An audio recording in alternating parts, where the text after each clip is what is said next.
Brush. Okay, do you want a notepad? All the things? Oh, sure. All right. All right, I call to order this retreat of the Cave Creek Unified School District number 93 Governing Board. It is 4:37. All members of the board are present. So, please stand for the pledge. I pledge allegiance to the flag of the United States of America and to the republic for which it stands, one nation, under God, indivisible, with liberty and justice for all. Okay. As I said, all members of the board are here. The cabinet is not. We have one guest, Nick, and I don't remember your last name. Clement. Nick Clement. Is there a motion to accept the agenda as presented? So moved. A second? Second. All in favor? Aye. Aye. Opposed? Okay, agenda is adopted. Two guests? One guest. He's a viewer. Okay. He's public. Okay, got it. He's part of the meeting. Nick's part of the meeting. All right, this is Nick Clement. He will be our facilitator tonight.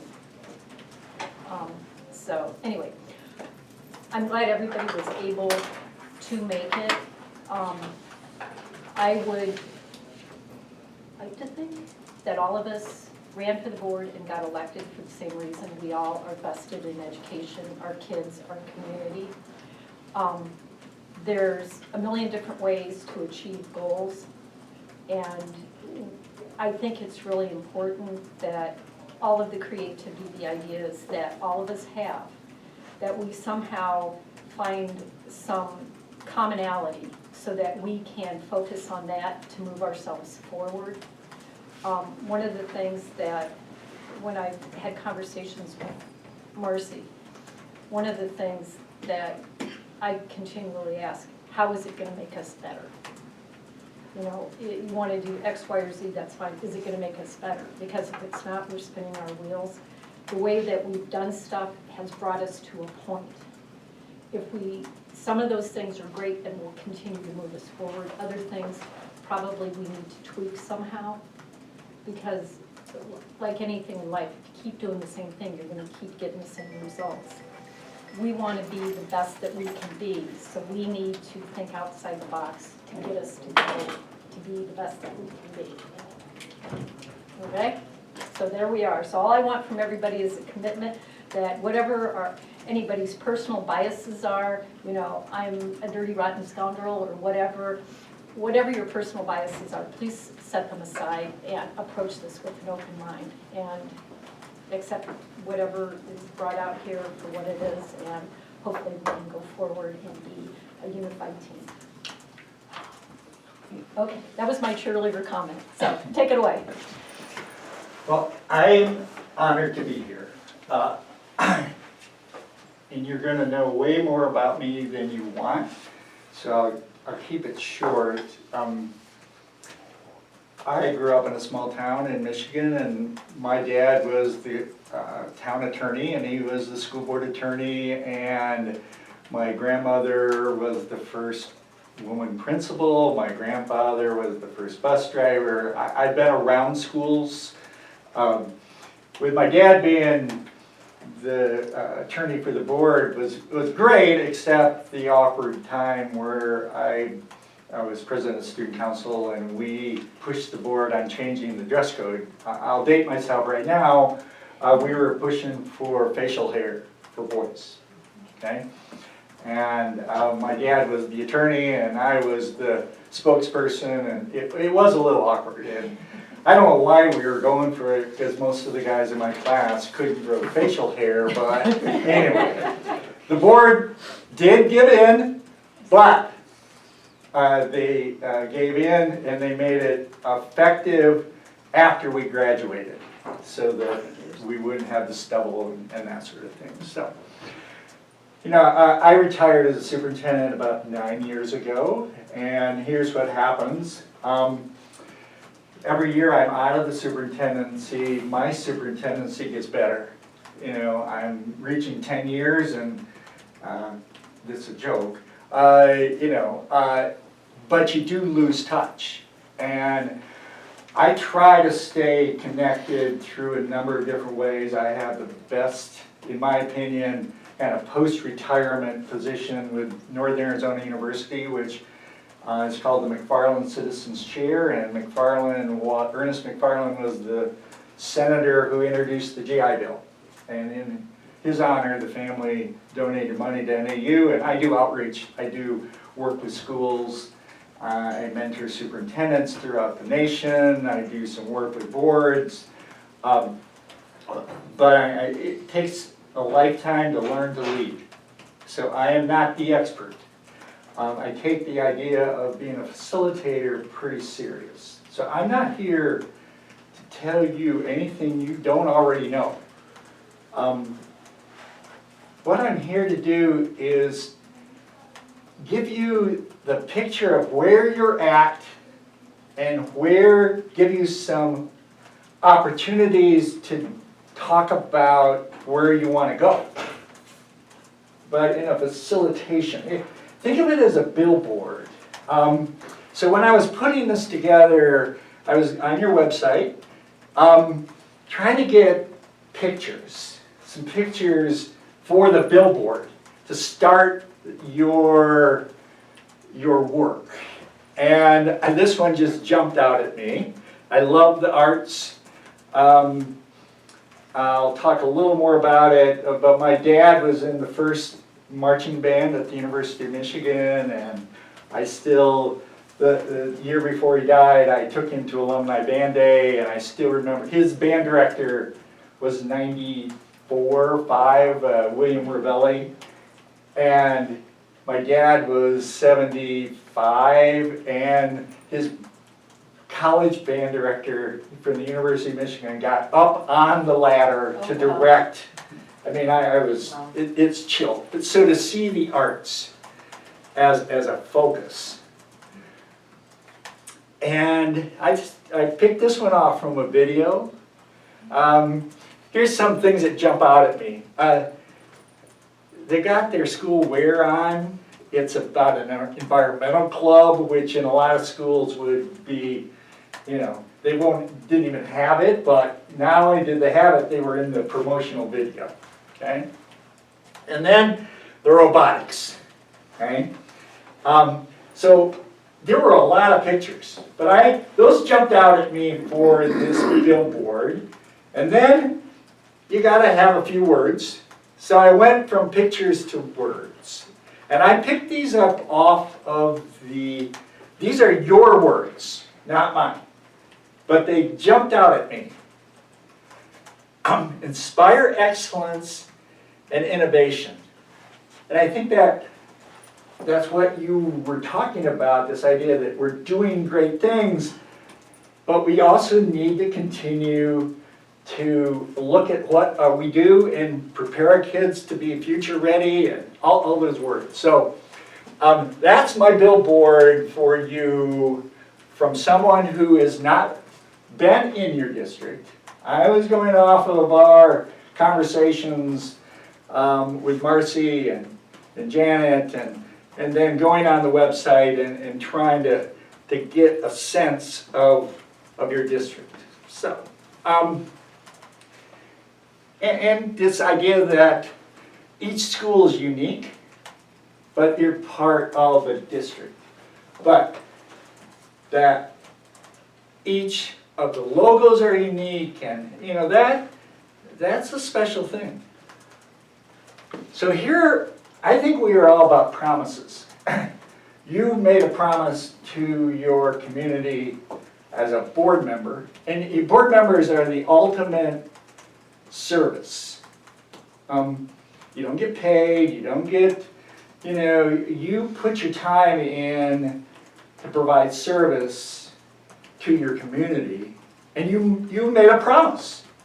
So I need to make a promise to you in this couple hours that we're going to have together, and I call it the E-Trilogy. By the way, my daughter, who's now 32 and getting married, she would have loved to go to this school. She was in 4-H, I was not a good horse dad. In my mind, the horse did not like me, gave me the look. I did go to gymkhanas, but horsemanship brought her out of her shell. I still remember that she did team sorting and surprised us all by winning the trophy at the fair, and she would have loved this school. So anyway, I wanted, that picture really doesn't have anything to do with my promise, but I wanted to get it in there because I just thought it was a great picture, and she would have loved going to that school. So here are my 3 promises to you. That my job as facilitator is to energize, to keep the energy as high as we can get it, to engage you in the activities. And then this one is not on me, it's on you. You're going to enlighten each other.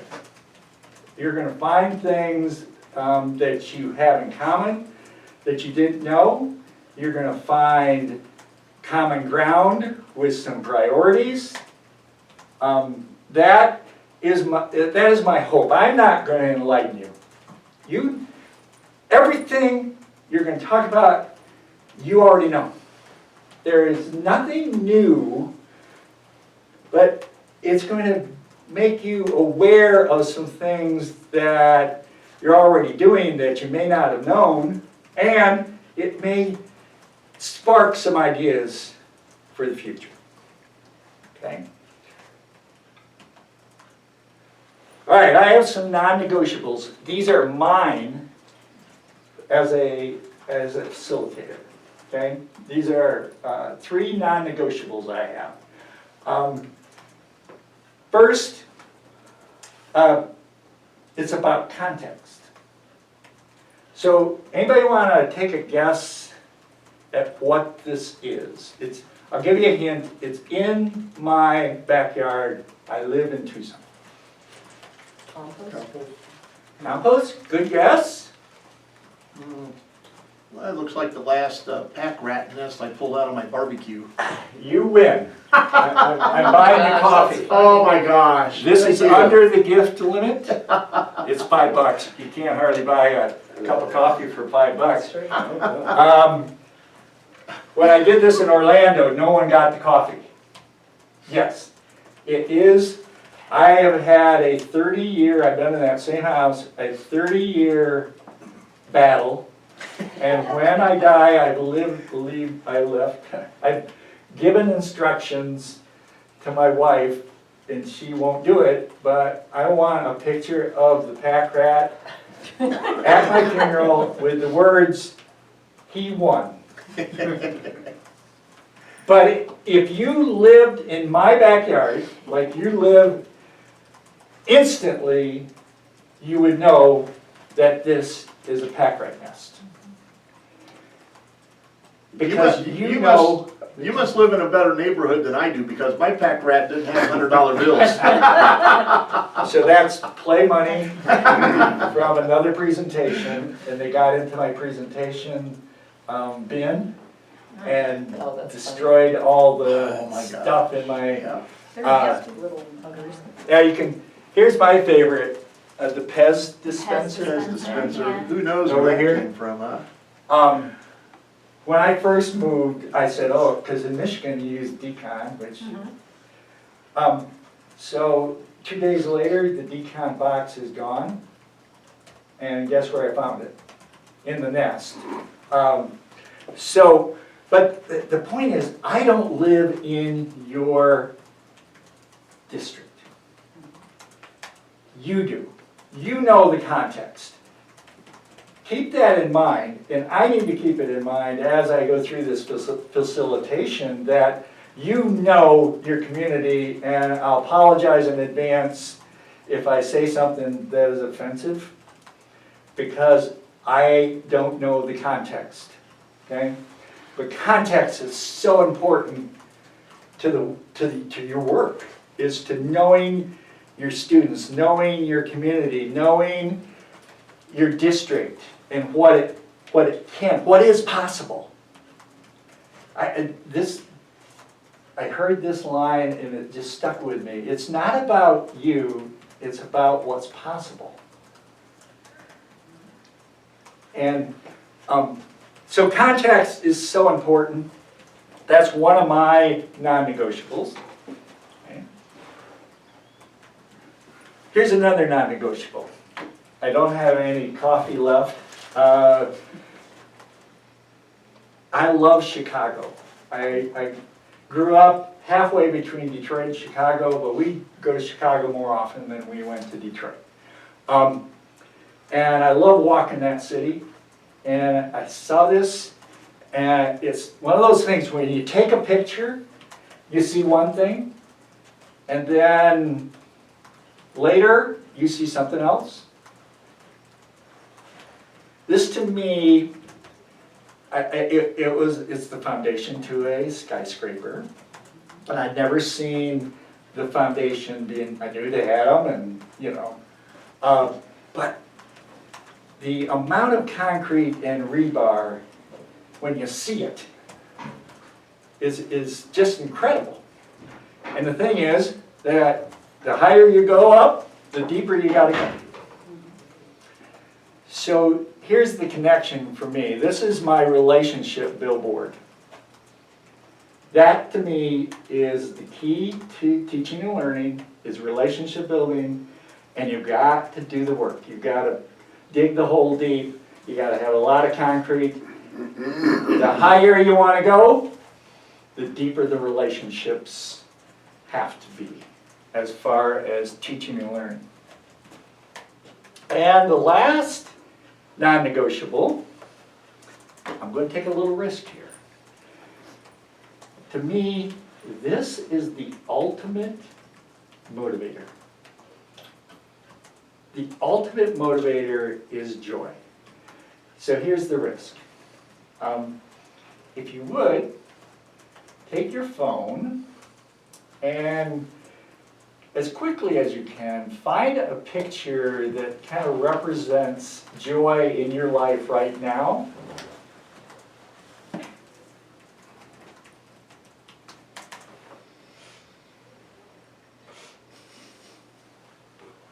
And if you don't mind, once you get it, kind of give me the sign, and then we'll go around and kind of show your picture and explain it to your colleagues.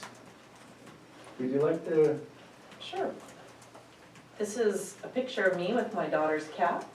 I'm not really a cat person, or wasn't. We've become one because we share her with a 28-year-old daughter who's traveling, and I'm making dinner for my daughter and playing with her cat. That's a big cat.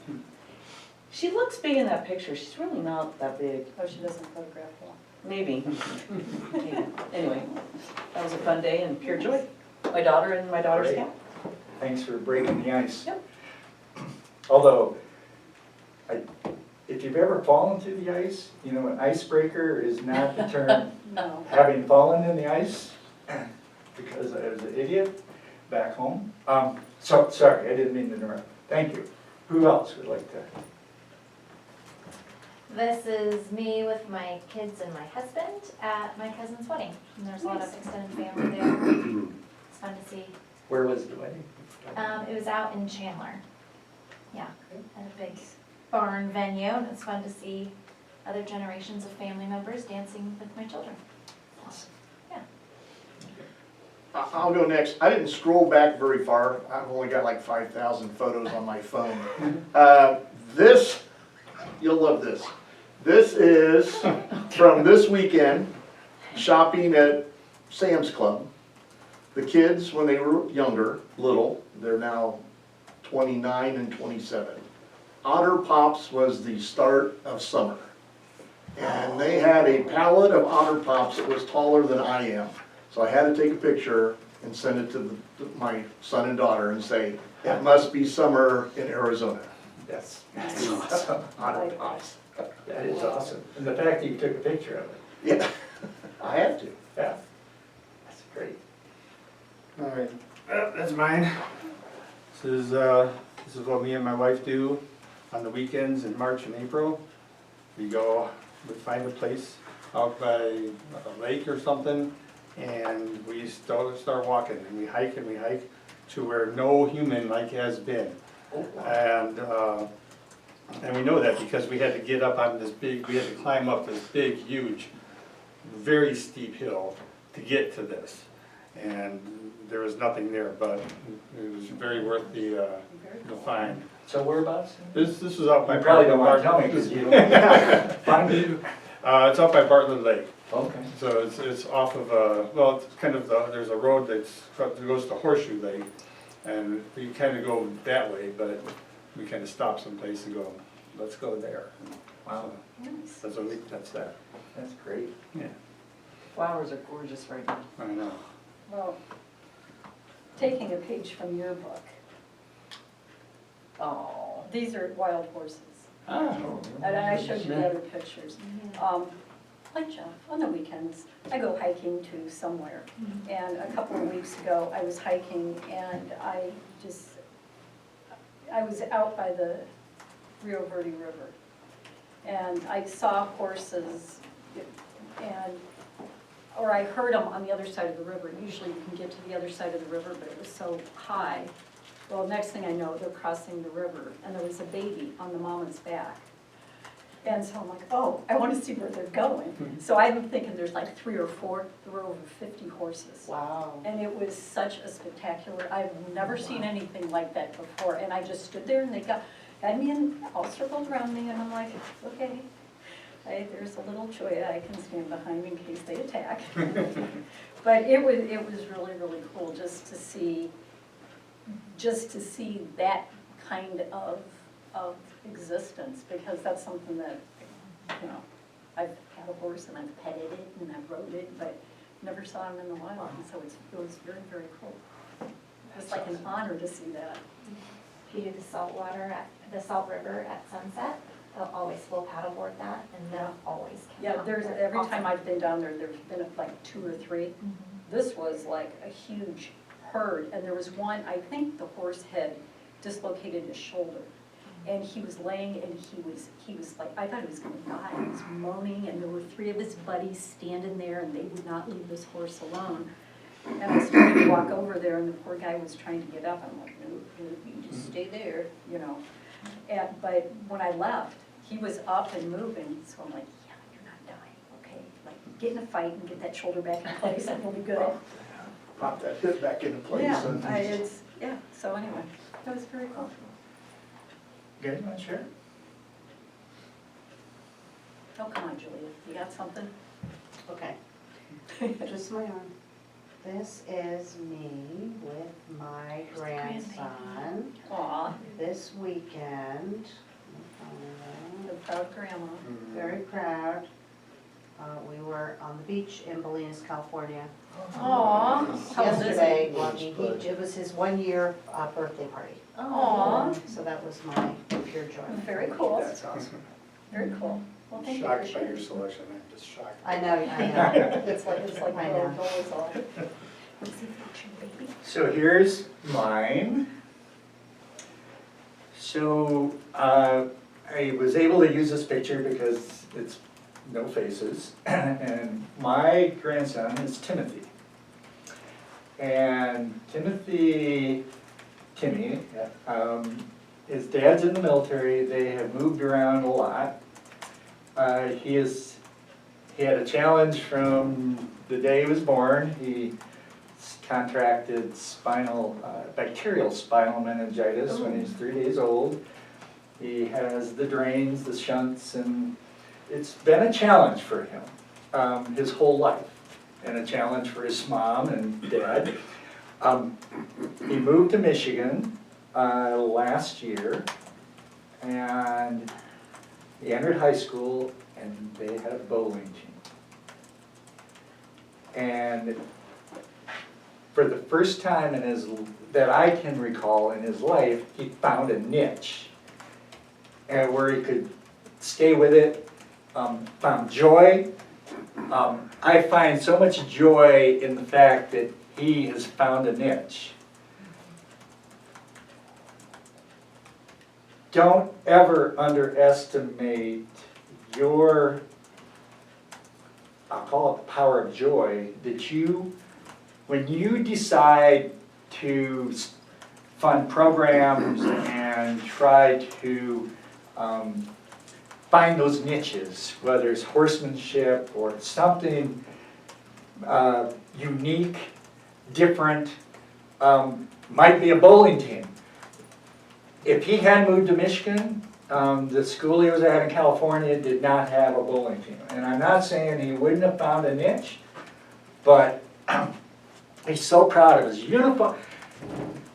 That school board in Grand Ledge, Michigan doesn't know that they created this joy. That's why I bring it up. Joy is the ultimate motivator, and you bring joy to your students as a board.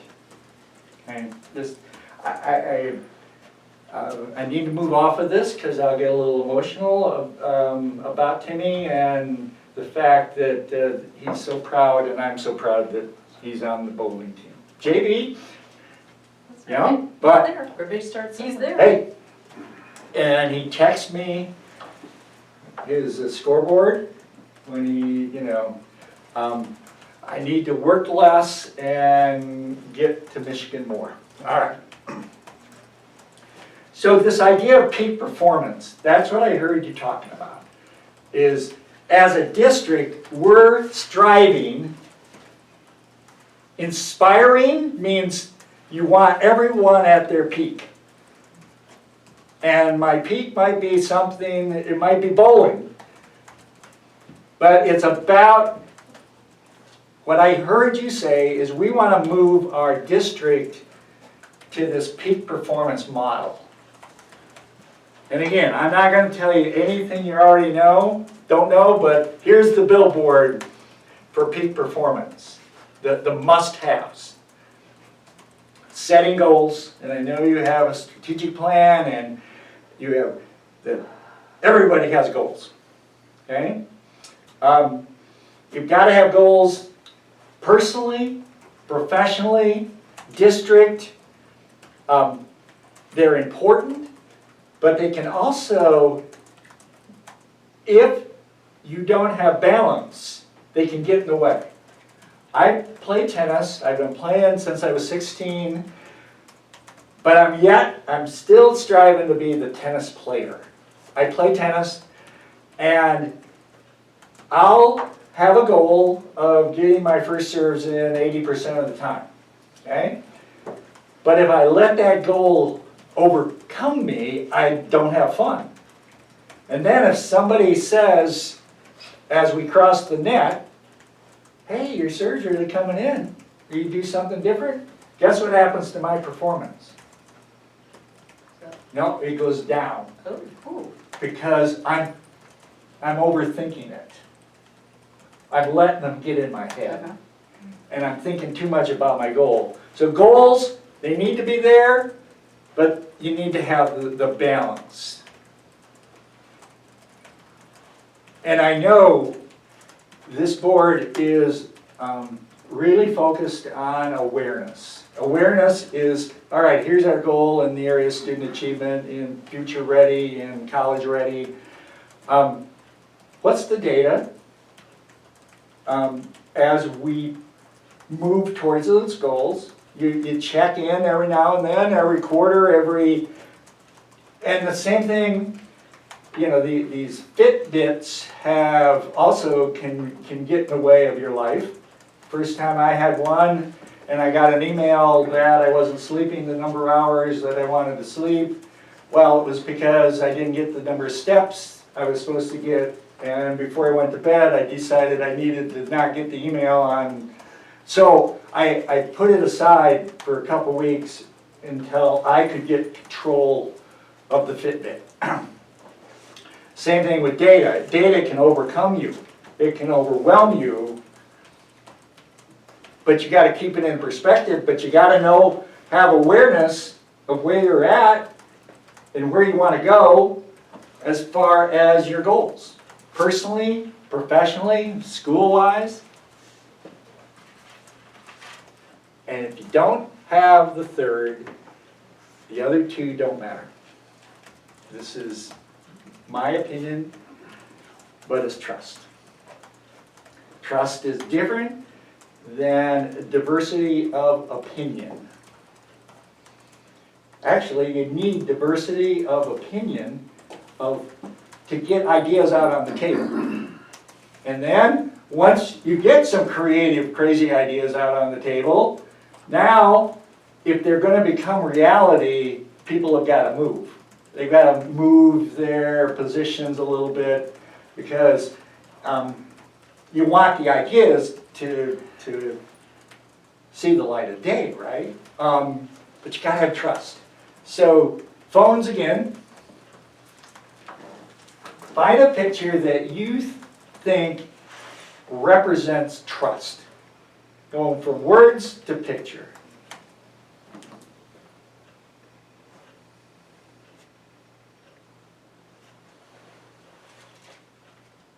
And we'll do a sharing, just like we did before.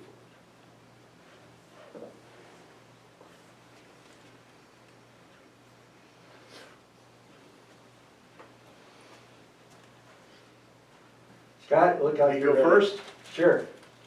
Okay, this actually popped up yesterday in my Facebook memories pictures. This was 3 of our cats from 7 years ago. Brother and sister that we had brought back from my sister-in-law's farm in Nebraska. They were still being bottle fed. We had them, the kids picked them out, and then we had friends drive them across the US and bring them to us here in Arizona. The Siamese cat was my niece's, who when she went to college, she couldn't take with her. So we became step family to Oscar. That's Oscar. Trails and Lucky were the brother and sister. They're all passed on across the bridge now, but this popped up, so I sent this to the family. The trust is, they're trusting me because it's almost time to eat.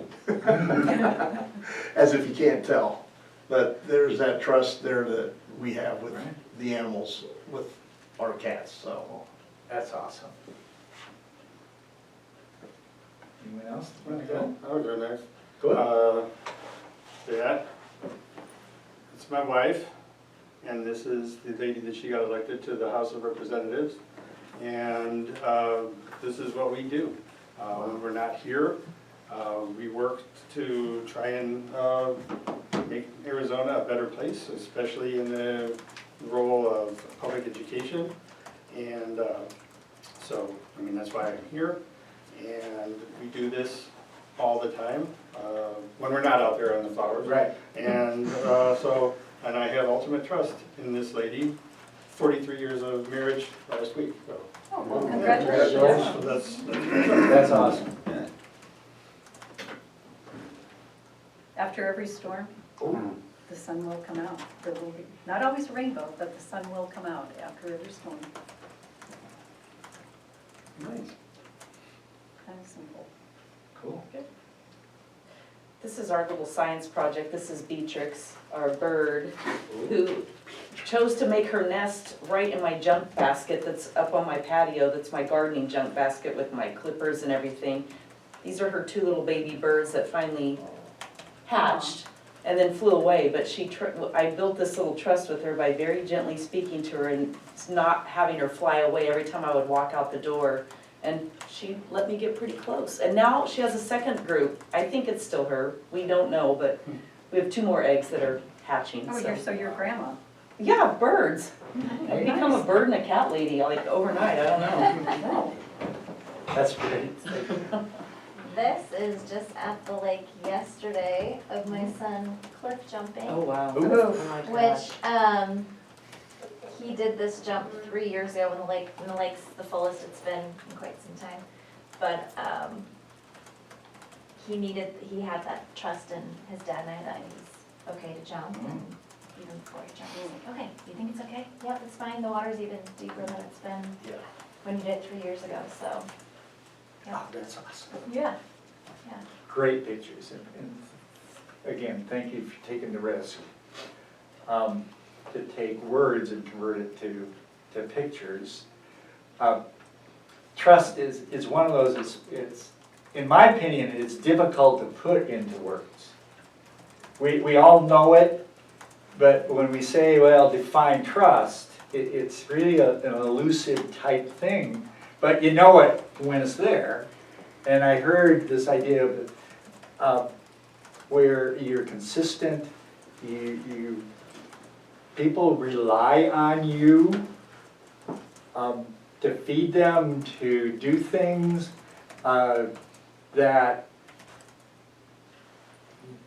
when something happens, we know this is going to happen, kind of a cause and effect, and it's consistent.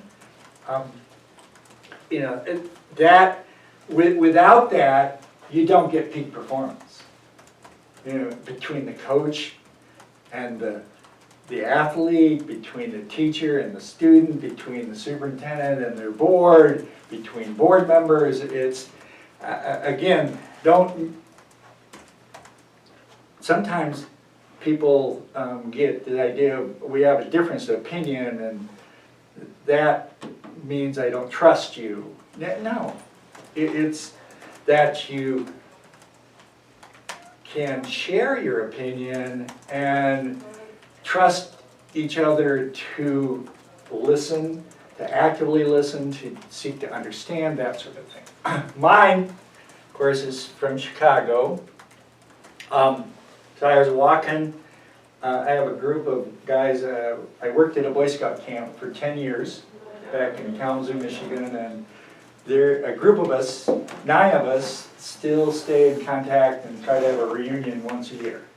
And one of my guys that started working there when he was 14, I was 16 or 17, he's the head of the EEOC in the Chicago, Wisconsin area, so any chance I can get to go visit.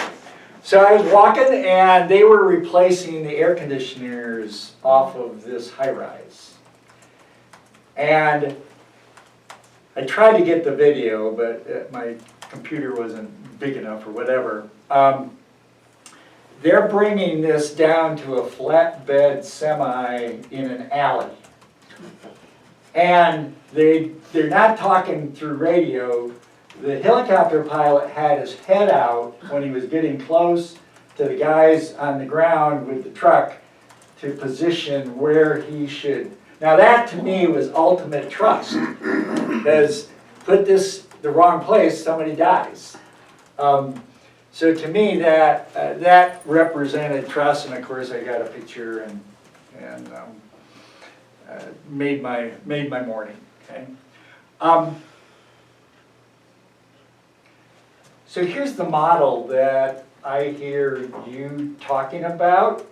In my discussions with Marcy, this is that peak performance, billboard, big picture, how it works. Where you have goals, board goals, protocol goals, strategic plan goals, goals for your superintendent. Strategic plan, like I said, and then you have your superintendent. And the superintendent has the responsibility to move the district towards those goals, those strategic goals. And the board, peak performing boards, communicate to the superintendent via phone call, via email, via however you set up your communication. And when I was superintendent, different board members had different needs as far as communication.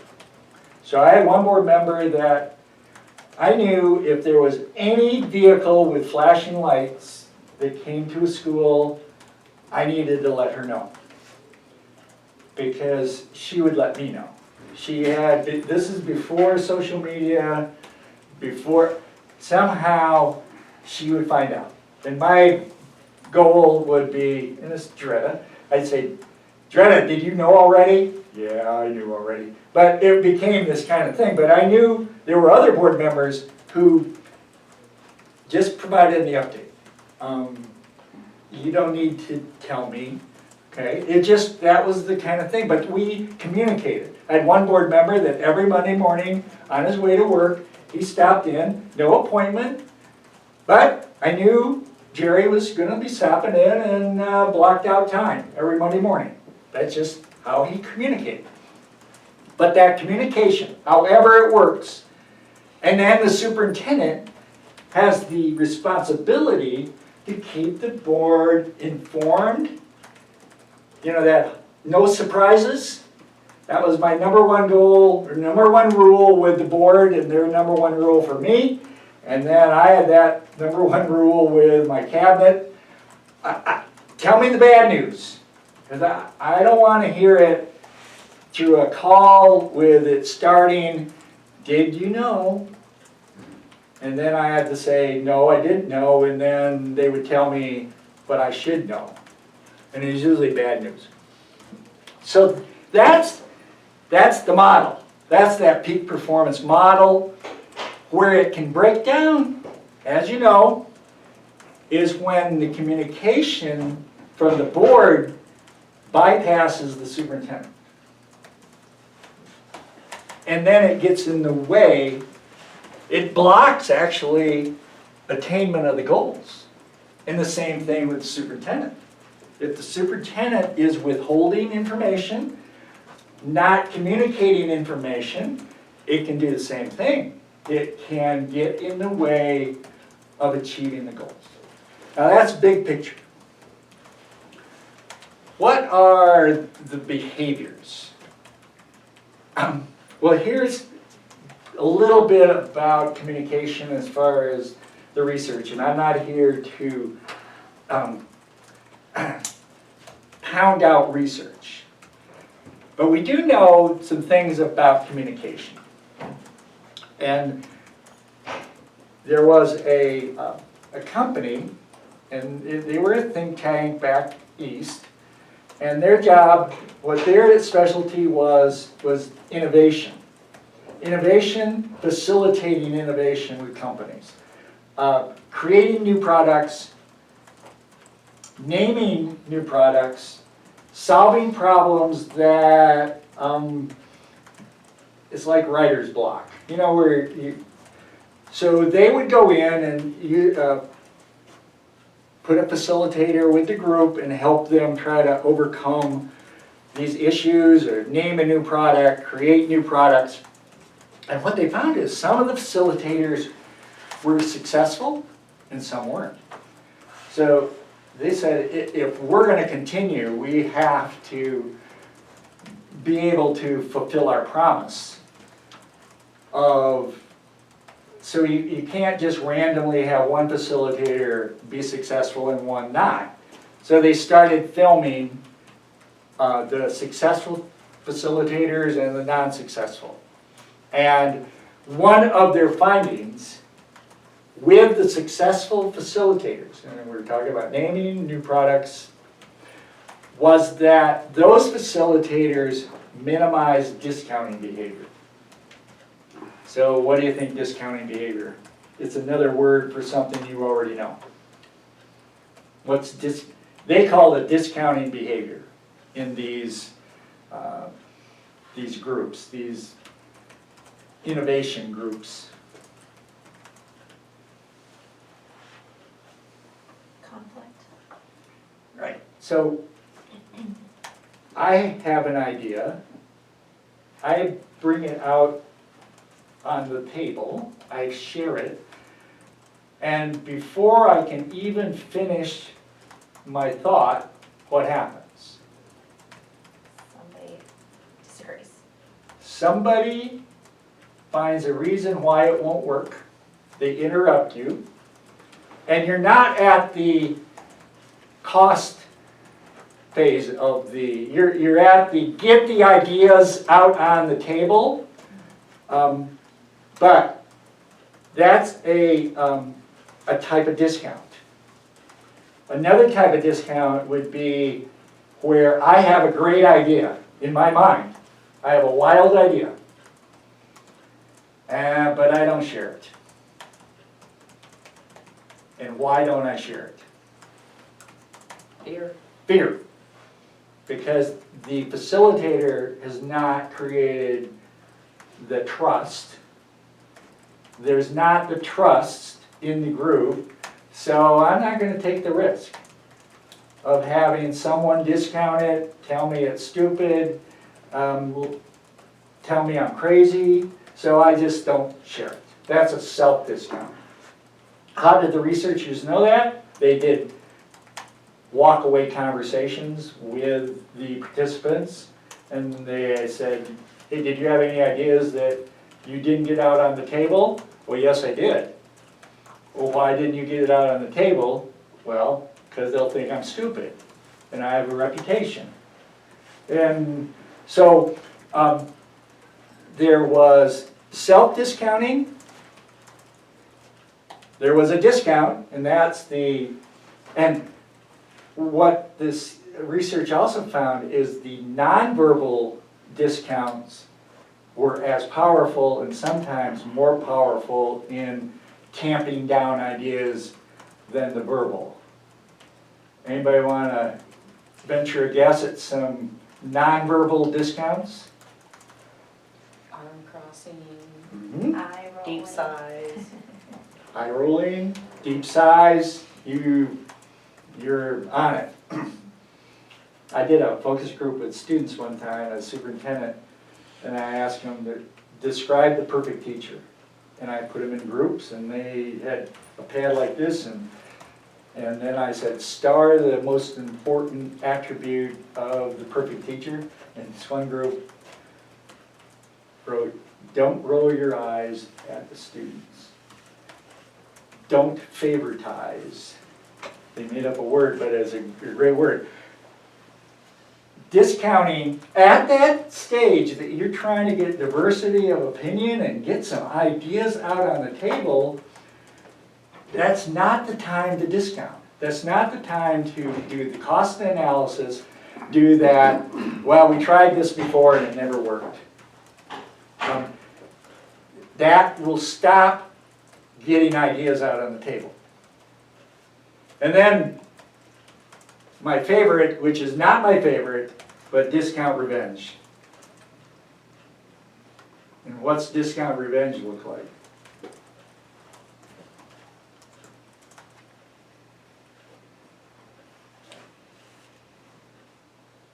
You didn't listen to me, so I won't listen to you. Yep. It goes from working as a team to now it's a competition between, because you discounted me, I'm going to wait to the very opportune moment and then I'm going to discount you. Because it's come to my senior year playing basketball versus my eighth grade year playing basketball. We played as a team. I won't go, I'm not going to go way down that rabbit hole, but we were a great team in 8th grade. And then 9th grade, we got split up. Some went to JV, some went to freshman, some went to varsity even. Although we didn't sprint like we were supposed to, but I'm over that. Senior, by the time we all got back together, it wasn't about winning the game. It was about how much time did you get to play. And we were discounting each other in order to get playtime. Discount revenge, again, it breaks it down to where now I'm competing against you rather than we're competing against a standard as a group. So here's a couple products. And this, by the way, is primarily in the private sector. Schools haven't, this is not from the school world, this is from the private sector world. Here's a couple products that were developed using this facilitation. Pringles The problem was, how do we, the initial problem was change the bag, because the bags were getting greasy and they were double bagging, triple bagging, and they brought this facilitator in to try to solve that problem.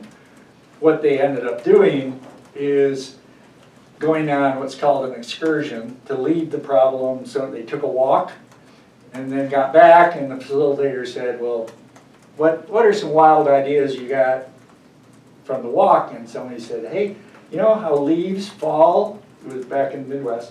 And you can get a lot of them in a very small, because they're all the same size. And then they got the engineers and the cost guys. Basically, Pringles is, the wild idea was, how can we make potato chips more like leaves? Not just change the bag, change the shape. Okay. This one, back in the day, they were having the problem with repair to phone booths. High cost. So they got this facilitation, they trained in not discounting, they got wild ideas. They took a mental excursion to Washington, D.C. What's indestructible in Washington, D.C.? The Washington Monument came up. How can we make the phone more like the Washington Monument? And they made the phone part of the wall. The handset is the least expensive to repair. Their costs for repair go way down. Because somebody had that wild idea. Okay. So this idea of just minimizing discount behavior increases productivity, creativity, idea of peak performance. Okay? So we're gonna practice. We're gonna practice this idea of brainstorming and being wild and crazy and not discounting each other.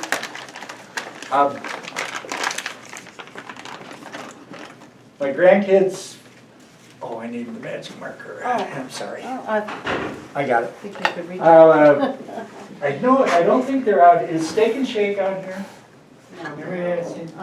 Well, in Kalamazoo, We're all familiar, yeah, us Midwesterners know. where are you Steak and guys Shake. from? Central Illinois. Oh, okay. Janet's from Central Indiana, All right. North so- Central, so. So you know Steak and Shake, Yeah. not the healthiest place in the world, but their motto, vision, mission is all one statement. Steak burgers, or Steak and Shake, famous for steak burgers. That's it. So we're gonna take that idea and, Excuse me, I need to tell you guys something. Okay. There's a gentleman that's gonna be coming in here, and he's a member of the court, and he's serving the entire board for something. And he's here because we're all here now. And so it's either here or across the way when there's more people there. Okay. So I opted to do it here because, well, you're our only public. Okay? Okay. So, I'll anyway. pause. Well, that's what So we're we famous need to- for, right there. Being served. Take a moment, have him come in and do Yeah. this, so we Yep. can, Can we stop the yeah, video? It's part of the meeting. that's Okay. part of the Sorry. meeting. Okay, so- that's right. All right, interesting. Why not? Come in. Thanks. Hi, guys. Just so you know, you're being recorded, because this is a public meeting. I'm an officer of the court. I'm here to just give paperwork away, Jackie. And Jeff.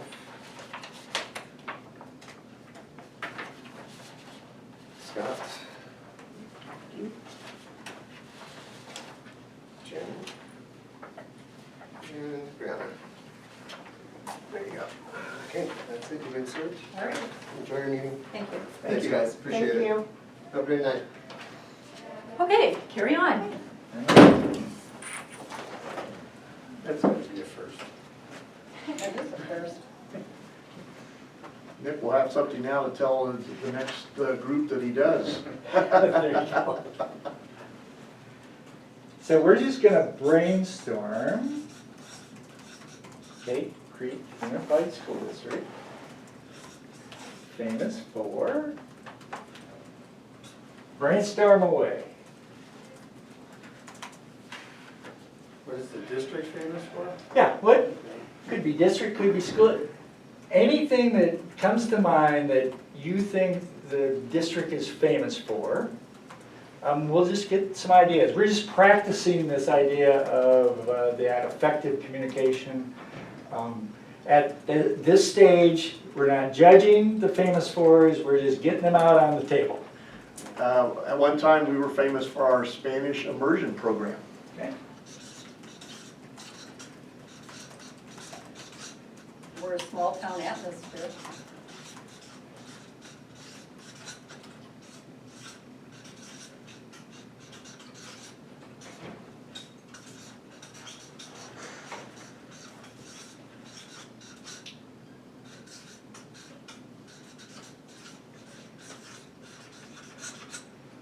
Great. IB program. IB? You're not gonna have him spell out International Baccalaureate. He'll be writing all the way across the wall. He's superintendent, he knows IB. Yeah.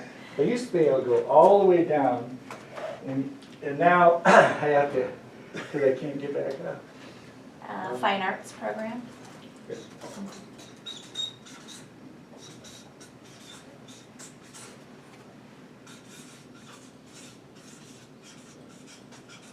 Great.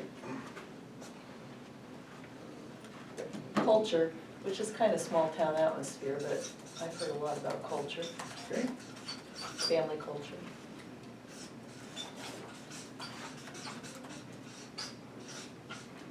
Got a lot of teacher loyalty in this district.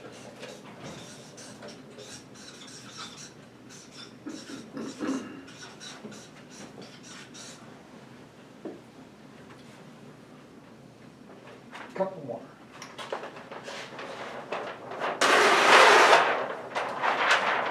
I was the leader in the test scores for the state testing. Business scores. Equine program.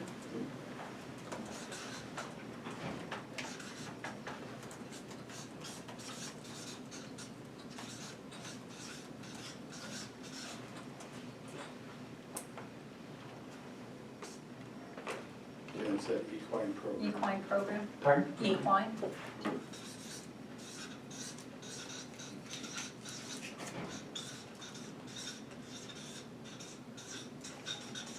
Our high school has the best state championship cheerleading squad and a Yeah. 14-time state champion. Each one of our schools has a different personality.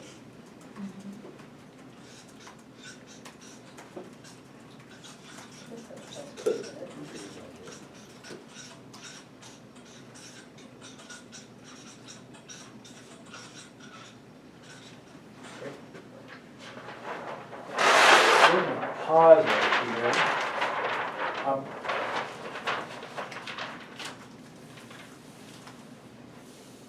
And I know we could do an hour on that. But this idea, first of all, that you didn't discount each other. I'm not here to evaluate you. I've worked with a lot of groups. You got, in a very short period of time, a lot of different ideas up there. This idea of the unique factors. I had to, when I was high school principal, I had the unique opportunity to go through the 5-day Disney training of their managers.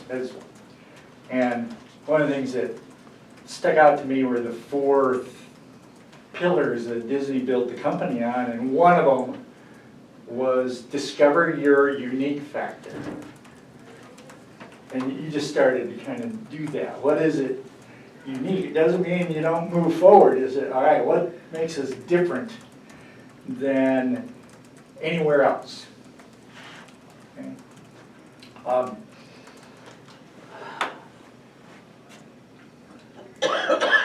So now I'm going to even drill down further. There was some research done some years ago, it was 2014. There isn't a lot of research on school boards in this area of peak performance. This was a study where they looked at 114 school boards in multiple states, and they either did it in person, they had a research team out there, they either online or in person, and they looked at gavel-to-gavel behaviors. And then they correlated behaviors to the school grade at the time that the district had gotten. And they found some common board behaviors in high-performing districts. Now, it's not cause and effect, but I thought it would be interesting to have you predict 7 of those on your pads. Predict 6 or 7 of those behaviors that you think this research found. Okay? I'll give you 1.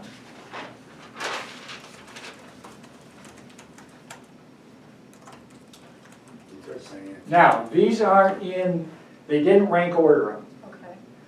But this was a behavior that they found, they started on time, they followed some type of, either Robert's rules or, so that was one of those common attributes they found with high-performing, they call them high-performing boards as measured by the grade that the state awarded them. So if you would, just kind of brainstorm in your own mind some other behaviors that you think came out of this study. And then I'll unveil. We got 5 minutes? Yeah. Right, Okay. you want 5:45 in line? Yeah.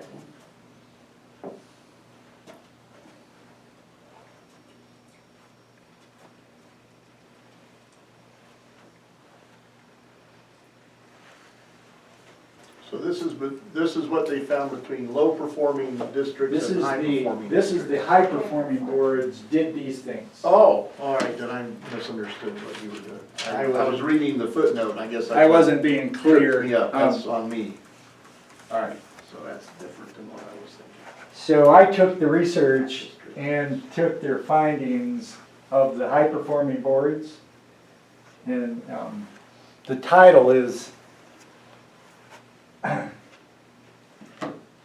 They also had a list of low-performing behaviors. And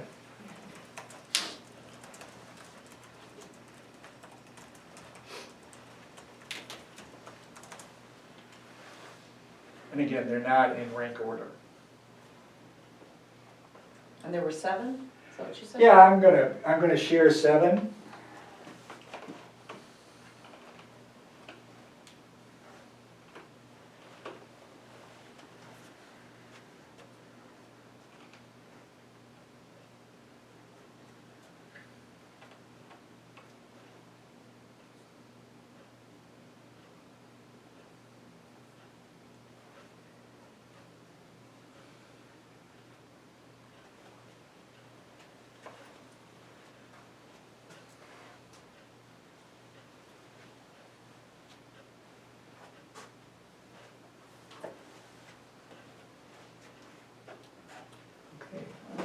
Somebody like to, we'll share a few of them.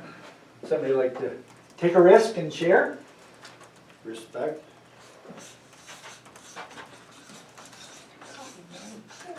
Okay? Listening?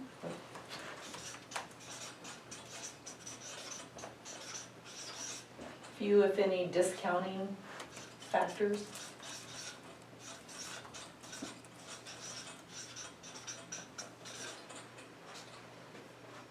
Unified vote.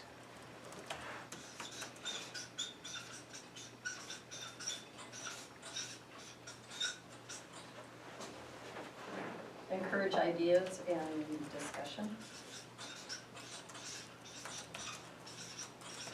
Discussion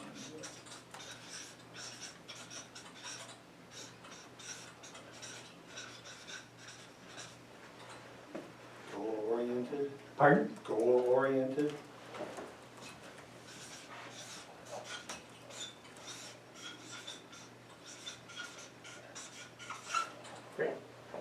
So let's see how we matched up. And again, they coded behaviors and they went through a rigorous way of describing these. So a majority of the time was spent on student achievement.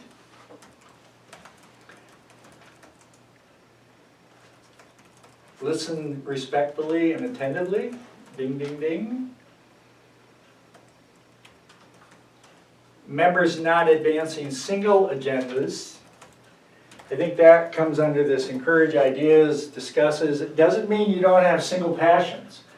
There's a difference between an agenda that you're narrowing in on versus a passion you have. It's the idea that you understand that there are other agendas out there. Good working relations with the governance team. That is, this idea of the discounting when your governance team is presenting and how that's perceived and how that works. Oh, sorry guys. Members sharing time.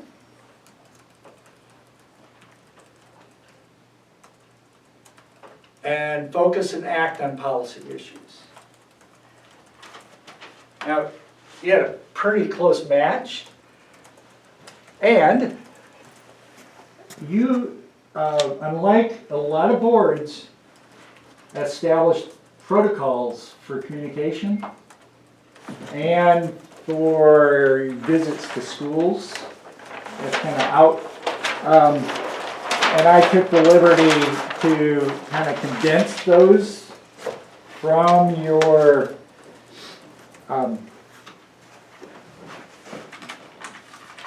from the protocols, which they're right here. And this was specific to communication, but I think you'll see a match. Remember that big picture with the board goals and how they communicate. The superintendent's responsible for updating the board bi-weekly. That's that communication between the superintendent.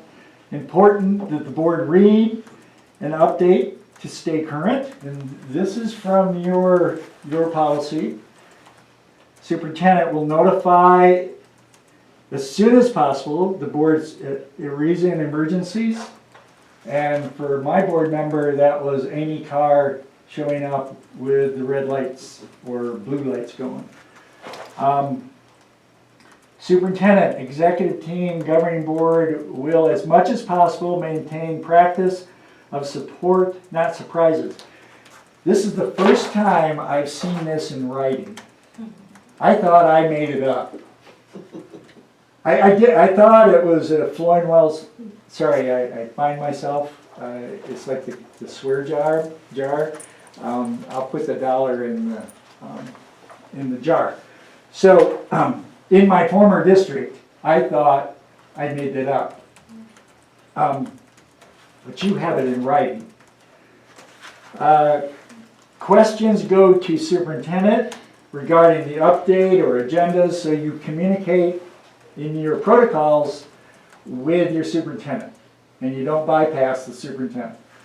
Now, superintendent, I think in your policy you can also go to cabinet, but after you don't want to surprise the superintendent. Align superintendent, executive team, board work with strategic plan in your protocols. Follow governing board member site visit protocol, and that's a whole nother that you have. So there's a pretty good correlation between what the research says, what you predicted, and what you agreed to in policy. And this was revised 2019. Okay.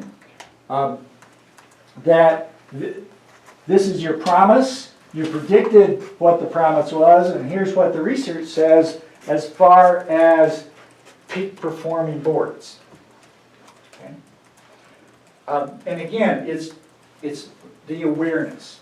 I'm not here to preach it. I'm here to say, now you've got research that supports your protocols, that supports what you feel are important.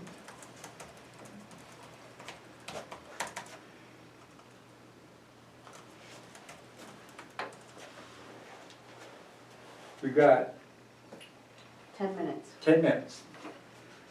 So before I jump into, all right, where do we go in the future? What are some wishes that you have? Any aha moments from that activity where we looked at the research, looked at your predictions, and looked at what you have already in policy? Anything that, aha,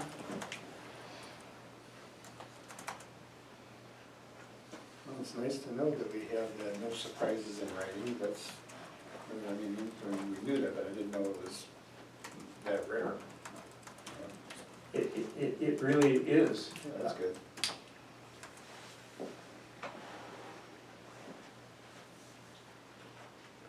Other, Well, our superintendent update's actually weekly. I don't remember. Have we modified that policy? It's always been weekly. Well, he has that down there bi-weekly. Oh, no, it's weekly. All right. it says here the superintendent will update the governing board members through bi-weekly superintendent updates, except during times of less frequent news, as well as through email updates and phone calls as necessary. We get it weekly. Overachieving. Yeah. I don't know if it's an aha, but I like seeing number 2 up there, majority of time spent on student achievement. I like that as a goal Yeah. of commonly working toward our students. Does, and I'm not here to, does your board, with their agenda items, link it to the strategic plan? Yeah.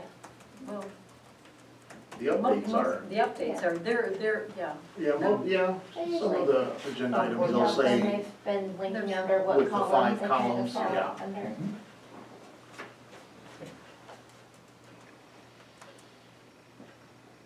Anything else?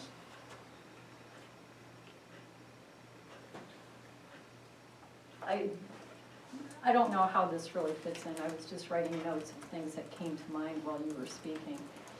And like under communication, one of the things that I wrote down was create new pathways. And I'm not really sure like where I was going with this, but there was something that you said that just kind of sparked that in me.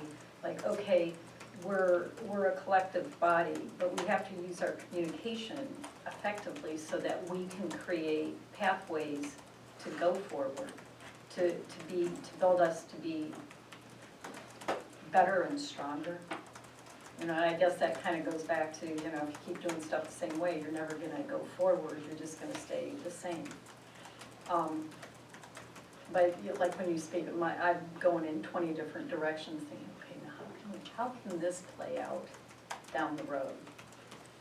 And so I like all of those, and I think in various ways we hit on those.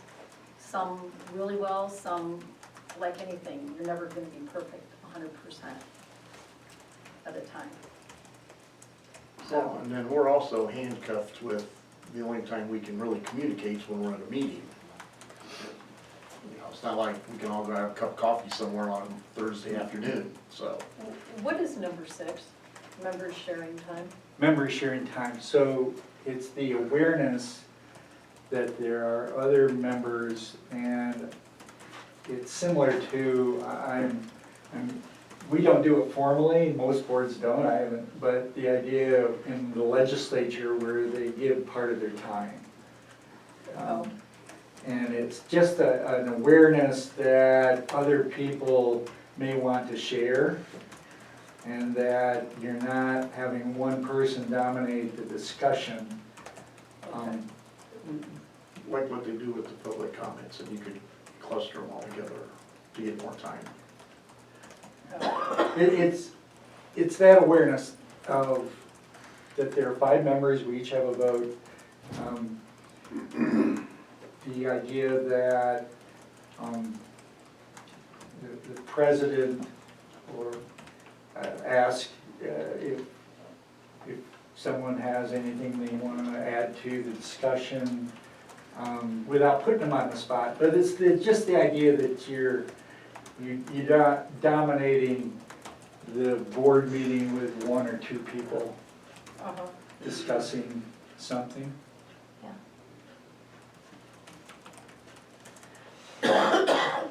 Back to the board there, the 4th item down, the unified vote.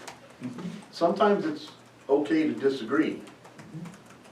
I know in years past, there has been some reputation in the community that the governing board was just a rubber stamp. And I would, you know, if I can state a case during an agenda item and feel that I'm gonna be a no vote or a yes vote, depending on what the agenda item is, I don't wanna feel handcuffed that, well, gee, my other 4 board members want me to play nice, so I'll go with the flow instead of voting how I feel. So I interpret this as, once you made the vote, you're still a unified voice about, and you don't have things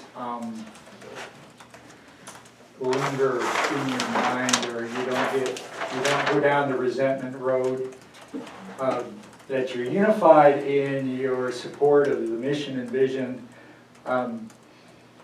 That once you do have a vote, it's done, it's over, and you don't hold grudges, you don't go down the resentment road, because the resentment road, in my opinion, is one way. Once you start going down and resenting someone for their vote, you can't come back.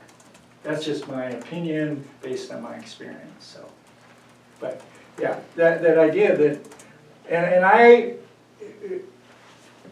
my board was accused of the same thing, that they were rubber stamping, and we had to deal with that. Well, how do you get past that? It was more of an informal communication with people, that there was a lot of, that there was clarification of issues, that without violating open meeting law, that there's a lot of front-end loading prior to the meeting of communication that See, that's exactly what I think has happened on occasion here. The board will get information, okay, so then when we Lots go of to. information. Yeah, we get all kinds of information, so when we go to a meeting, we may already have information, and then we vote, and so it looks like, hey, we don't care and we're just voting, or we're rubber stamping. We already have the information. And I don't know that it's appropriate that all of the information that we get gets thrown out there, because it's maybe information overload. it's a challenge to create trust and keep trust when you can't give all the information, maybe information from an exec session that you can't share. And it's not making excuses, but it's saying, the board made their best decision, and sometimes they would explain their vote, which allowed public some information about the reason they voted the way they did, you know. Do you recommend doing that? I do. I think it's a good practice. Especially if you're pulling it back to some sort of policy. Yeah, I think it's important to have discussion on an agenda item and also in certain, to explain your vote. I'd like to take an opportunity to explain my vote, and I think that's just me personally speaking. But see, I think for our policy, the only time by policy that we can explain our vote is if we're abstaining, because we have to give the reason why.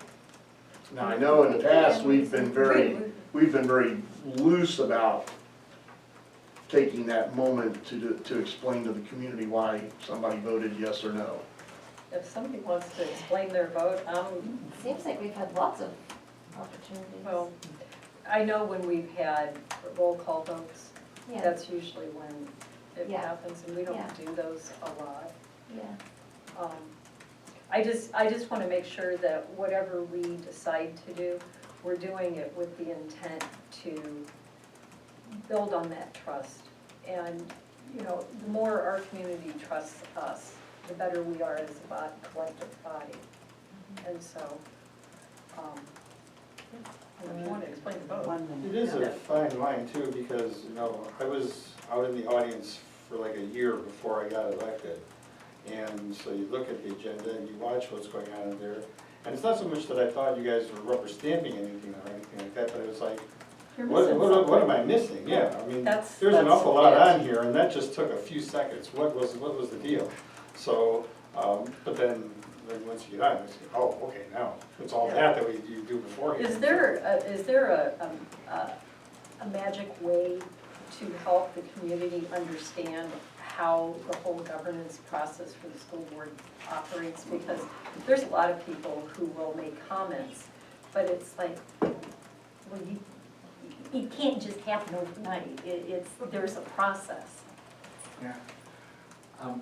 Well, we also get the comments from, well, I serve on this board and that board, and we do it this way, how come this Well, governing here's board a can't? perfect- So you gotta explain the open meeting law piece and how we can't have that coffee on a Thursday afternoon before a Monday meeting. Plus, an HOA is governed, Well, I'm just using here- that because I get that. Here- Like, well, the here's- HOA does this, it's like, it's totally governed different. Totally than- different. Yeah, here's a perfect example. How many meetings have we had when somebody from the PAC comes and says, another meeting, when we have been the low, you know, in the bottom 15%? We understand that, but it's not like we can pull a solution out of the air tonight because you came to the board. We understand, and we get it. But sometimes the impression that I get is those people that are addressing the board are looking at us saying, you guys are sitting there and doing absolutely nothing. And that's what I don't want to have happen, because there's stuff that we can't just magically fix it. There's a process. I do wonder if they want, you know, there's a response that you can have as a future agenda item, if they want somebody to respond saying, okay, we will do an executive session to discuss how to get funding or something. you know? I don't know, and see, Yes, I don't that's either, why but that's- I'm saying, you know, Yeah. is there some magical way to enlighten people to like how it works, so that they don't feel so much like, well, what am I missing here? Because, you know, I sat in the audience going, gee, what am I missing?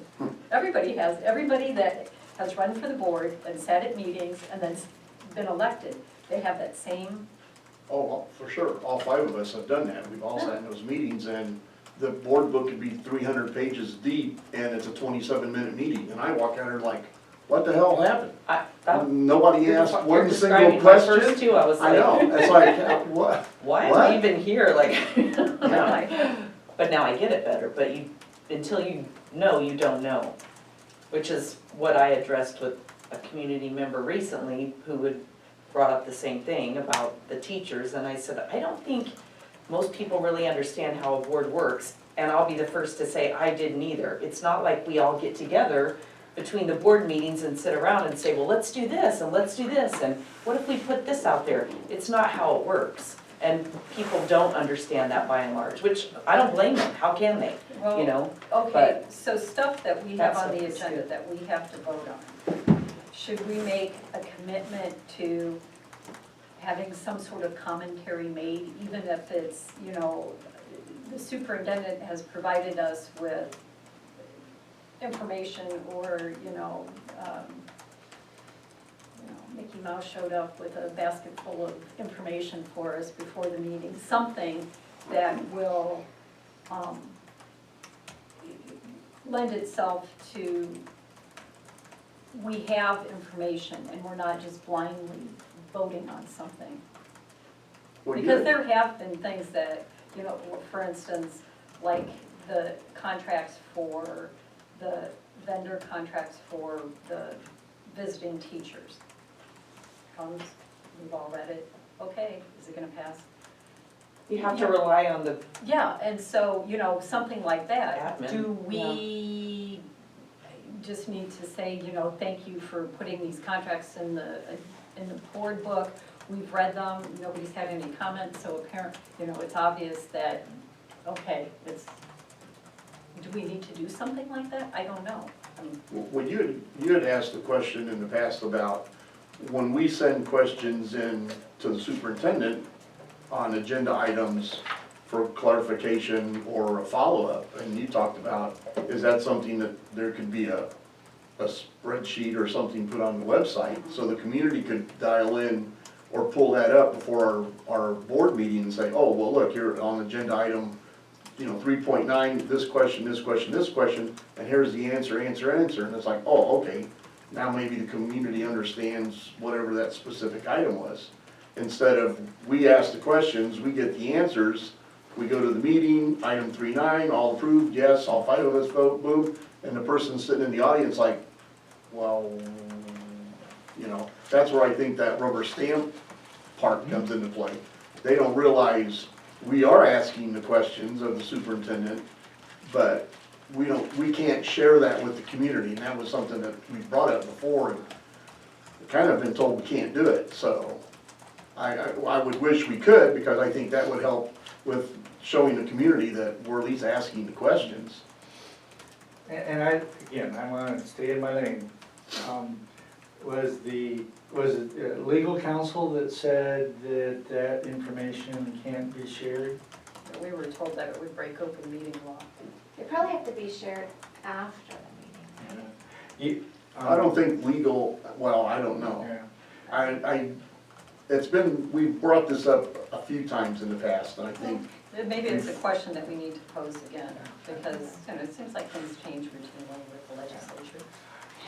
I think it's a legitimate kind of study item to address, I don't know how often you have study sessions, and that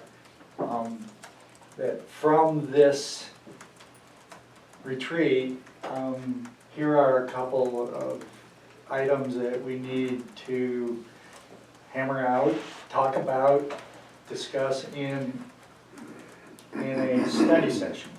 That we're not taking action on, we just wanna, so that you can have the dialogue with, and then maybe give direction to come up with some type of norm or policy or protocol that would address this area. Okay, so after all of this, everybody send Marcy one thing. If you have more than one, that's good. But one. one thing about this, Well, or what do you mean? one thing that we could, like, for instance, Scott brought up, can board questions be posted? Is there some way to publicize the questions that we've asked about the board book? Something like that. If there's something else through this whole thing tonight that comes up, that would be something like, hey, that might be something to help us. You come up with something, send it to Marcy. Okay, all right. So I'll turn it back over Okay. to you to, I guess we need a motion to adjourn. So moved. Is that what Or we just need? break, I Or are don't we No, it's a breaking? break. It's just, we're just gonna break. Okay. We're gonna go back onto camera once we get it. Okay, so we're taking a break. Yeah. So is there a motion to break? So moved. Second. Okay, all in favor? Aye. All right, we're breaking. 6:07.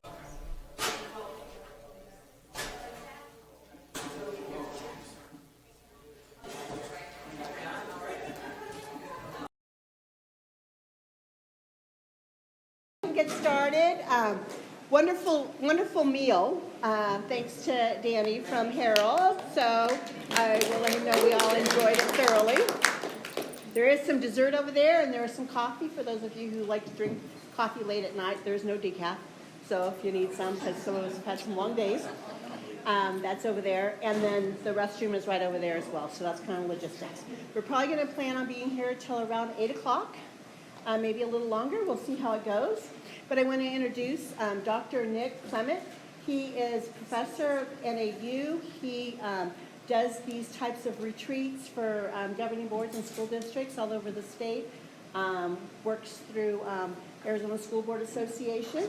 And so I'm going to turn it over to Nick and we get our evening started. Thank you.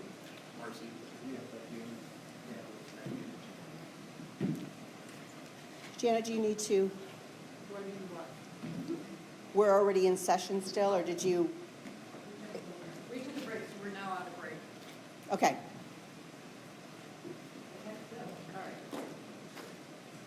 Great.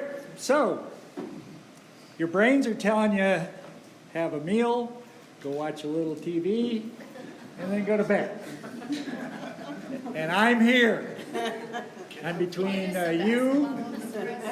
Pardon? Can you do some basketball moves for us? Or, so it's like we're I watching could- NBA playoffs. I could do a few moves, but you'd have to pay for the chiropractor and the icy hot and all that stuff. You know, every morning, speaking of getting old, every morning I wake up thinking I'm 30 years old and can go play basketball and do all those things.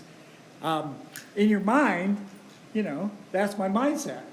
And then something happens during the day to remind me that I'm 70. Yesterday, in your honor, I did get my hair cut. And when I was 30, the person cutting my hair didn't lead in with, "Can I get those eyebrows for you?" And while I'm there, how about your ears? You know, it's one of those, I won't go into all the old guy. I'm trying really hard not to be the old guy that only talks about three things. One, the weather. Two, where you're going to have dinner at 3 in the afternoon. And the third, and this happens at the gym that I work out at, because there's a lot of old guys that need to put a towel on when they're in the shower.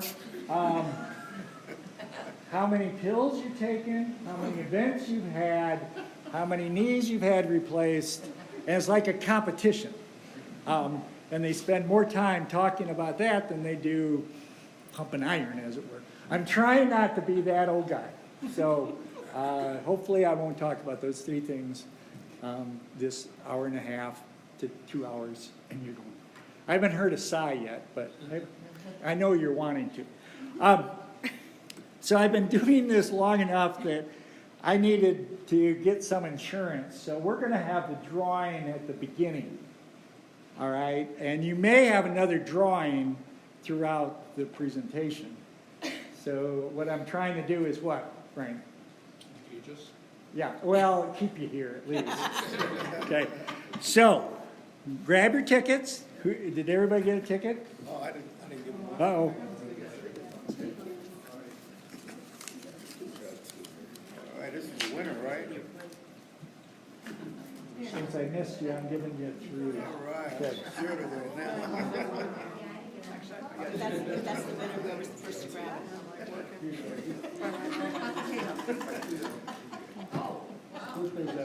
Did you guys get them? Just split them up. Okay, here we go. Let me get them in the hopper here. Everybody got their tickets? All right. There's a couple right here.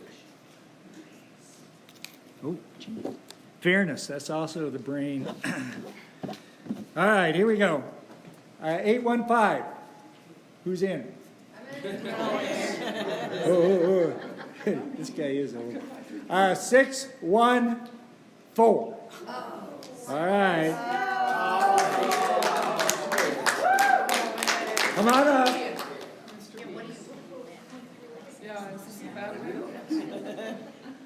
All right.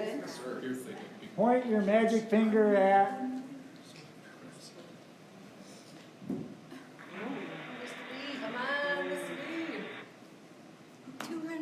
$25.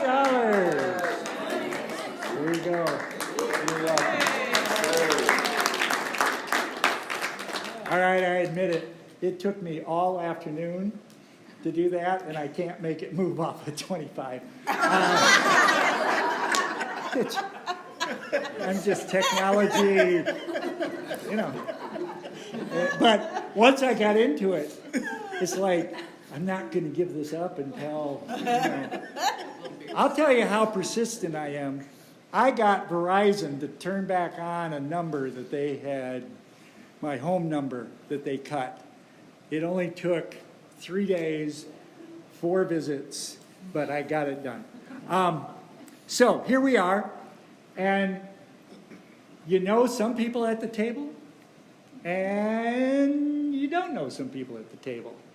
And you're thinking, all right, what's he going to do for an icebreaker? How many of you have been through more icebreakers than you can count? Yeah, okay. First of all, normal people, I grew up in the Midwest, and if you've ever fallen through the ice, you really don't want to say icebreaker. So we're going to do a little warm-up, and I've tried to do it in a way that you'll have fewer sighs. But I was interesting the other day. I did go to the gym, and it's rare, but I did wear my Michigan hat. Okay? Go blue. So, when I go to the gym, I don't want to talk about the weather. I don't want to talk about anything. I want to get my workout done and get out of there. I don't go to the locker room for obvious reasons, because guys need to put their towel on, especially old guys. I don't want to see that. I can't unsee it. I want to get there, get done, and go. So I had my Michigan hat on, and this guy came up to me that I don't know, never met, and starts to strike up a conversation about Michigan. And it was like the 6 degrees of whatever. And it struck me afterwards, what made that person who doesn't know me at all, I mean, I know this happens when you have a dog, okay? But this person was motivated to come up to me because he had something in common with me, okay? So here's what I'd like you to do, and take a risk. You have a hat in front of you. Put a logo. They're on your table. Draw a logo without words, if you can. Draw your logo that you're feeling right now, because what you're going to do is get up and hold your hat, and somebody's going to come up to you and try to guess what your logo is, and then you're going to talk about why, and then you're going to do the same thing with the other person. Okay? So you don't have to be a great artist, but try to surprise people. If you can, don't do the obvious, but you can do the obvious if you want. But do a logo, do a symbol that kind of represents you. And then once you've done that, once you got it, get up and start wandering around and find somebody and chat about their hat. All right.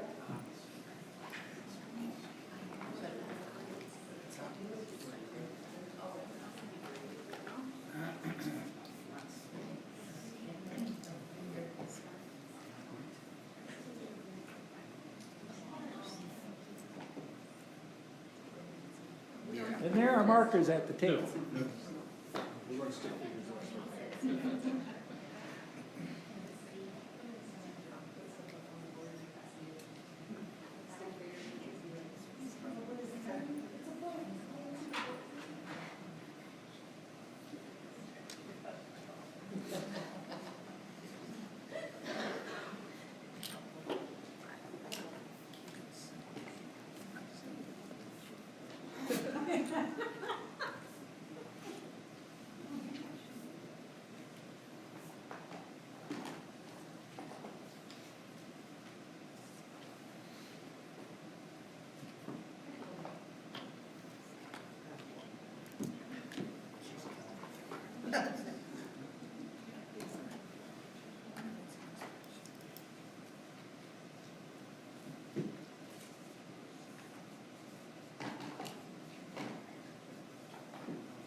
I don't want to rush you, but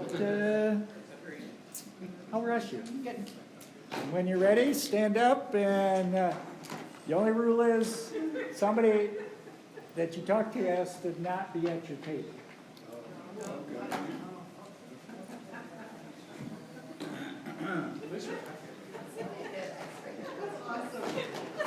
All right, hold up your hats and wander around.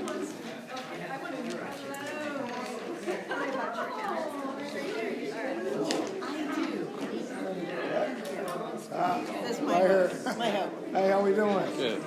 Do we say our names? I'm Zach. Zach, I'm Lloyd. Nice to meet you. Nice to meet you. Yeah, this is my hat. Twin Cities, yeah. No? No? Is this someone I don't know? St. Louis Arch. Oh, St. Louis Arch, yes. I'm born and raised in Arizona. I don't know my Okay. So I know what that is. That's a Sun Devil. Yes, sir. Sun Devil, okay. So now we St. Louis, Arizona. Yeah. So what was the next place? I try to make them. Oh, I don't know. Just talk about it. Yeah, my son's going to ASU. So Oh, okay. Congratulations. Yeah. Congratulations. You're from Arizona originally. I'm from St. Louis. We live here now for 4 years. We raised our son with a child. He lives well. So he lives here not with us. Well, like sunny area. Southwest. Just started from Southwest in September. That's great. He was flying for Atlas Air for 4 years before that. Youngest black pilot in the country. I like that. He didn't like that. I know.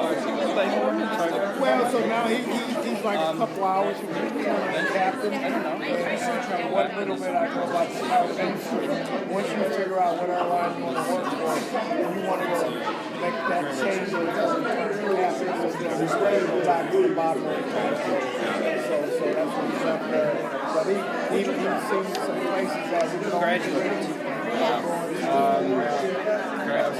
The men's rest for a while. Oh, okay, so you know, he's going to be okay. I didn't fly for this. Okay. Yeah, he did. Flight or pilot. Congratulations. Yeah, cool experience.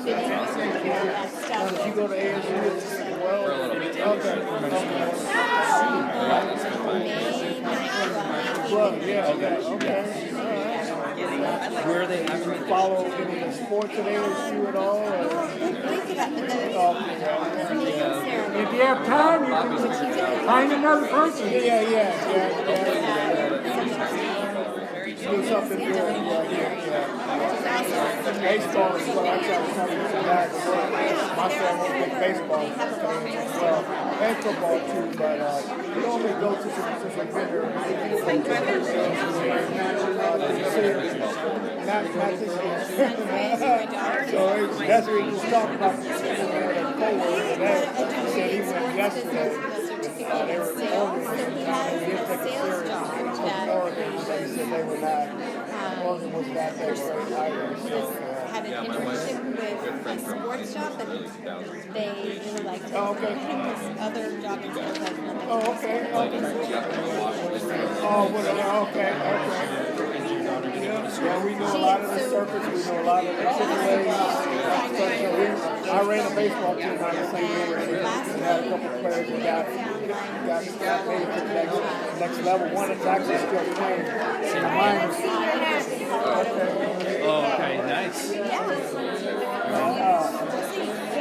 St. Louis Arts. Yeah.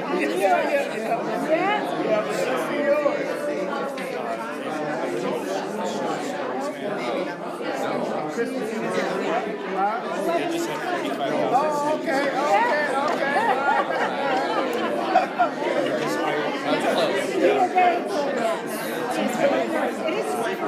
Created a lot of buzz, 45,000. And it was snowing right then, too.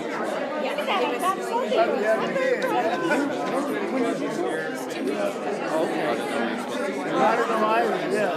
I think the game was this past Saturday.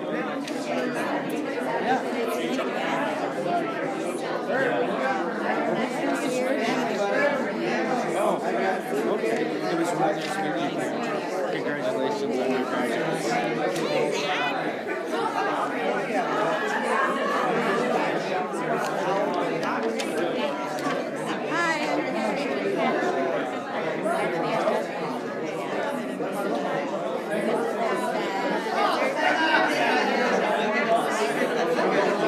You and I are very not skilled in artistry. Sorry, man, no offense. That's awesome.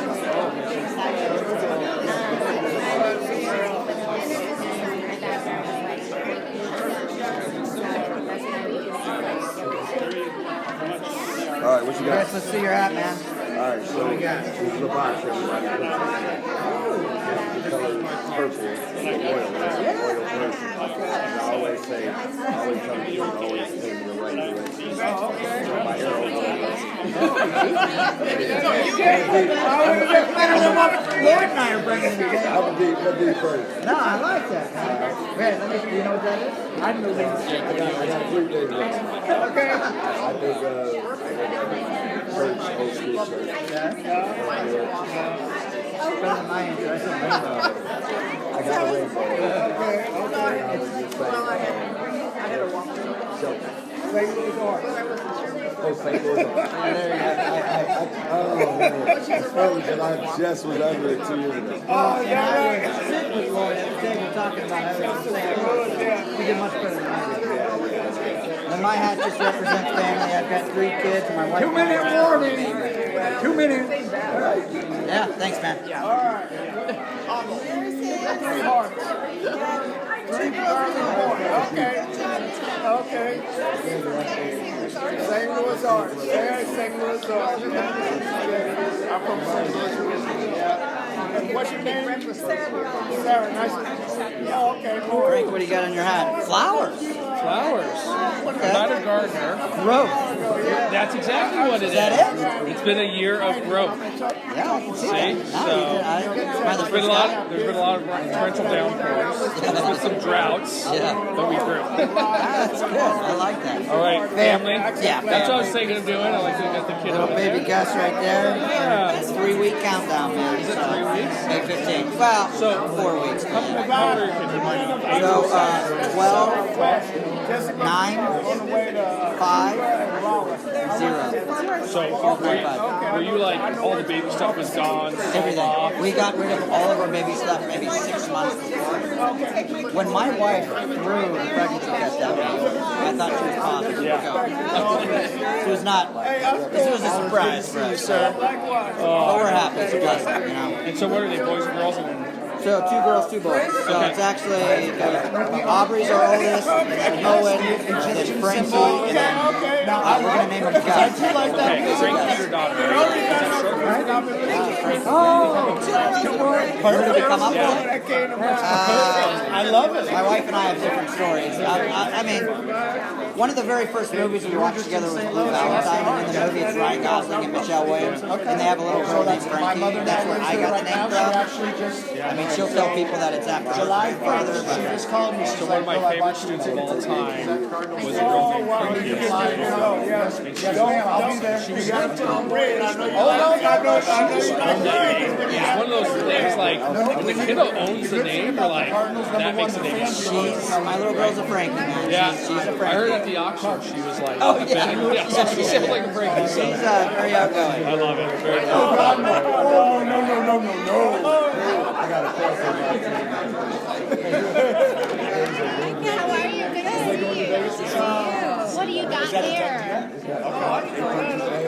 Okay, so you are supporting students to graduate through your tutoring. I am, but I'm also supporting my own kids. Yes. To graduate. If you could finish up your conversation and go back to your tables. Mine is about access, participation, and outcomes. This idea that they're tied together, and that we're seeking equity, which is off-kilter and dynamic, across these concepts in our lives, our communities. Yeah, thanks, Gary. Good to see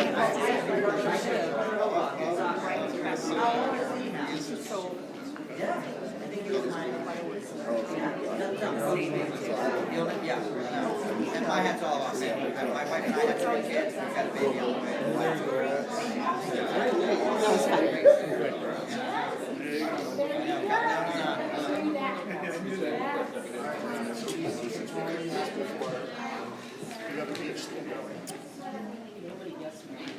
Can I see? That is the dream.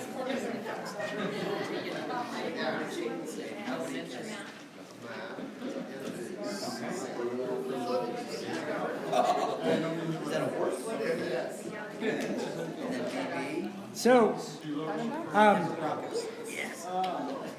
we could probably just be done, but we're not. Thank you so much for engaging. Anybody want to venture a guess as to why do that activity with this group at this time of night? The why. You know, we're all about being very intentional about what we do. And so give me my why. Why did I do this activity at this point in this retreat? Go for it. I'm gonna say to get the blood flowing after dinner and a long day of hard work. Absolutely. Just get you up. Your school should not be a 3-hour flight to Chicago. I hate flying. My brain, it puts it in the most uncomfortable situation that I can think of. I can't go to the bathroom. I'm an old, I've said that too many times. I can't go to the bathroom. I'm not going to get something to eat. I'm not, my personal space is totally invaded. Workshops should not be a 3-hour flight. Schools should not be a 3-hour flight. So just getting people up is a goal. What's another one? Another reason, the why. Yes, sir. So hats, because logos are a powerful thing that actually connect different people, and when we express what our logo is, we actually can't be wrong. So we've started out this evening where no one's been wrong. Yeah, and that's more important the older you get. And that whole visual thing and the connection. Of course, I put this together, so I get to do more than, because I'm not great at drawing. So this is not the hat I wear to the gym. This is my dad's, it's been 25 years since he passed. This was his University of Michigan marching band hat. He was in the first marching band at the University of Michigan with William Rebelli. It's gonna make me tear up right now, but to your point, it's that connection. Hats are important to people, because I'm telling you, it's the billboard. We've been talking about this. Is the night is about a billboard to talk about the things that are great in your district and the future of the district. So, yeah, it's that emotional piece that, and then finding that common ground. Did somebody find something about somebody else that you didn't know, but now, and you have in common? Would you like to share? Sure, I found out that Zach's wife also likes to prune trees in her yard. Hey. Yeah, pruning trees. There's a lot of therapy in that. There is.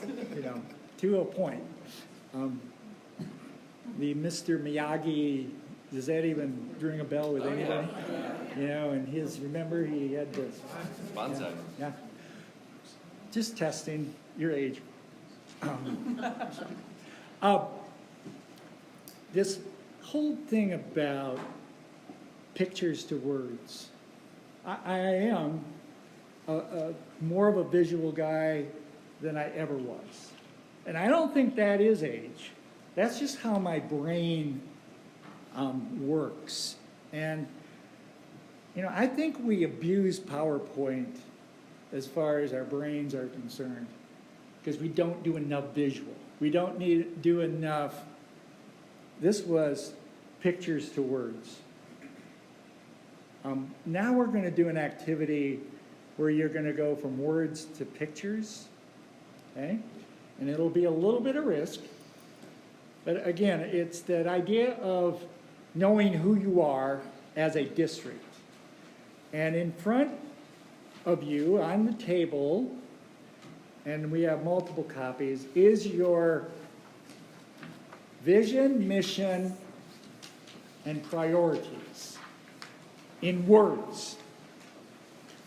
And each table has a Post-it pad. The challenge for your table is to go from words to pictures. So what I would like you to do is take some time and review your vision, mission, and priorities. You don't need to read them out loud, just kind of review them. And then pick someone at your table that wants to be your artist. And then create a picture on your Post-it that represents your vision, mission, and priorities. Try to keep it to one, but I know some of you don't follow directions, won't follow directions. Why give you directions? So if you need multiple, but you're going to have a strict time limit of about 10 minutes to go from words to pictures, and then you'll all be able to see, and we'll maybe do a brief presentation with each of the groups, okay? But I want to keep it to 10 minutes because we've got one final activity to do that I want to make sure we have enough time. So this goes words to pictures, your vision, mission, etc. Go. 10 minutes. Okay. Okay, great. Thank you. Are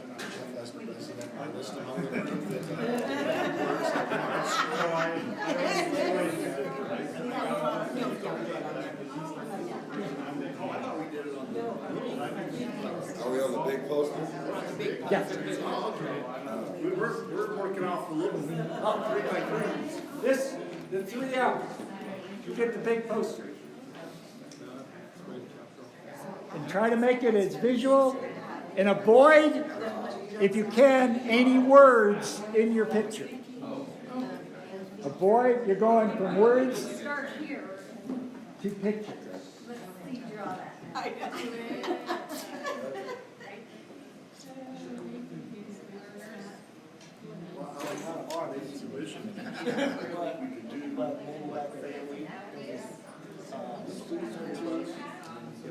I just highlighted keywords that innovative, high quality learning, all students, curious, resilient, and critical thinking, problem solving. And now in the vision statement, Dr. Thinkers somehow express, I don't know, maybe one student got enough, or something, whatever, kind of show like some thought coming out of it, question mark or something like that. Nope. And then innovative something like that. This is my all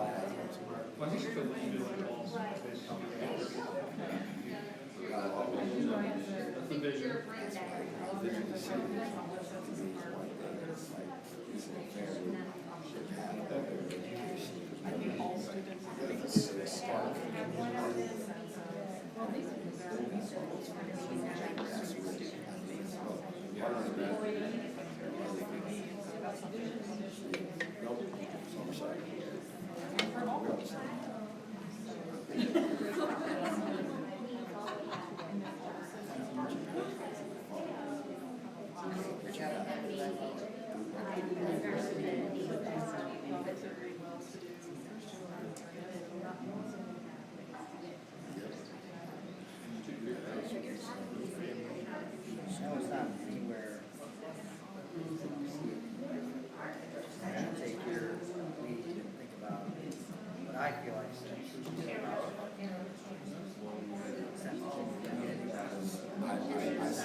I think, yeah, this could be the student success.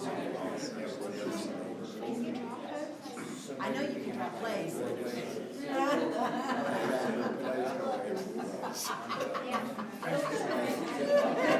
don't think we have any artists today. So I know I can like do a doorway like and then we put something across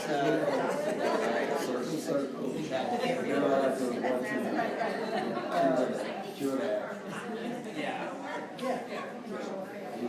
All right. Does anybody want to take the I mean, I agree that. Thank you.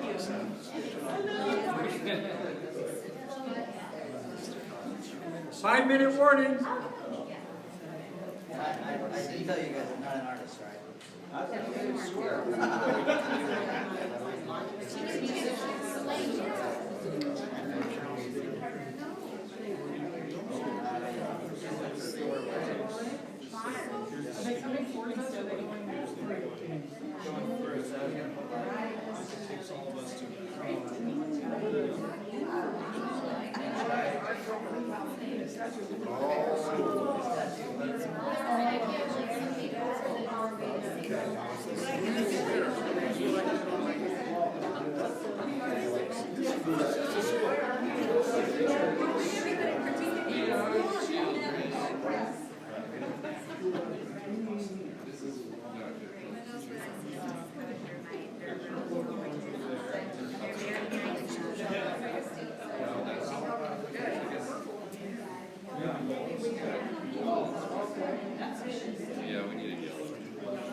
large overall.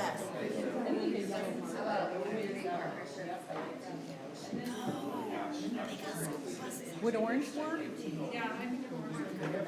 Oh, I'm so sorry.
Oh, you got one? Thank you. Then how about I do like a blue circle and then I can do like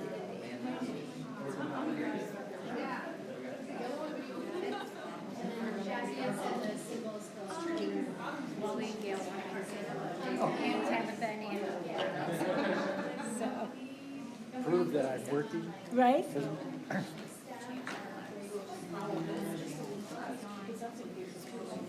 2-minute warning.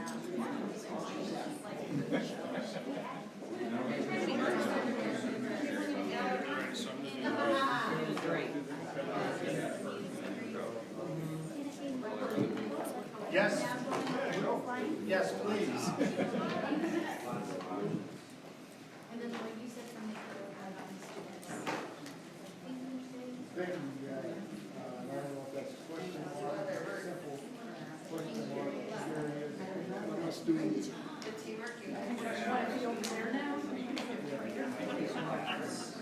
Hearts for eyes? Hearts? Sarah? Globish? I'll take that. I will take that. So it look like blood eyes.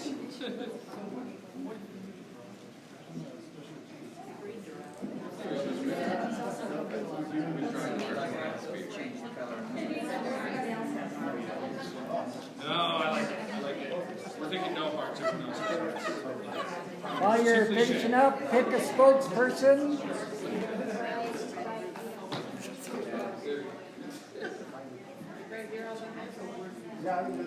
Do that.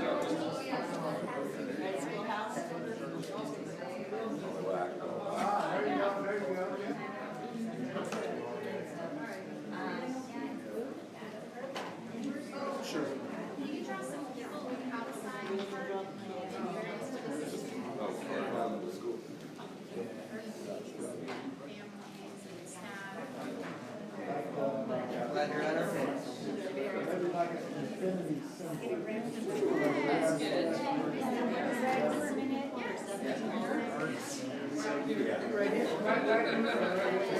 Just the finishing touch, yeah. Just that.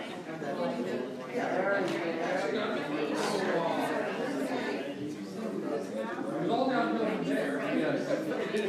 We started, you nailed it. Give you all the credit. Okay. Hey, do your finishing touches. Yeah. Hey, awesome work. Art gallery quality. Which table would like to go first? And I'm going to hold you to 1 minute to explain your we went from words to pictures. Now we're going to go to words again. So 1 minute summary of your picture. Yes, go. All right, so we decided students were really at the heart of everything, and we put them on a scale, so we have to balance all of the things that are around students. But students are that point where we're really making decisions and tipping the scale to their favor, so to speak. One side of that is the educators, the community, the school that all support on one side, that's really important. Then we also have all the talents and the skills kids come with in terms of learning. The world, again, heart. These are hearts, by the way, because because that is important, getting to the hearts of all of those, the heart of the teachers, the heart of the community for students, and then taking care of the students themselves. This overarching arch, the overarcher there is really safety in terms of taking care of them physically and mentally and emotionally and all of that stuff as well. But that's also something that they need, and we need to help work them towards that idea as well.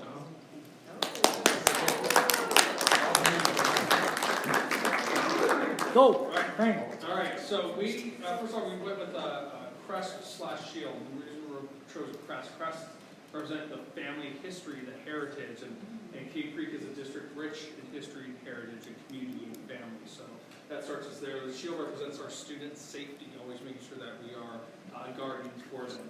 Here we're looking at being global thinkers, being innovative. You laughing at me there? No, I'm like, oh, come on. Be global thinkers and for our students to be innovative and have those critical thinking ideas popping off there. In order for us to work, we have to have students, we have to have teachers, but also we have to have that partnership with the community. So when you look at student success, employee excellence, and community partnership, it takes all of us through working together. And then with it, various pathways we have for our students in order for them to be successful. And again, partnership with all three groups, being able to help our students reach their milestones.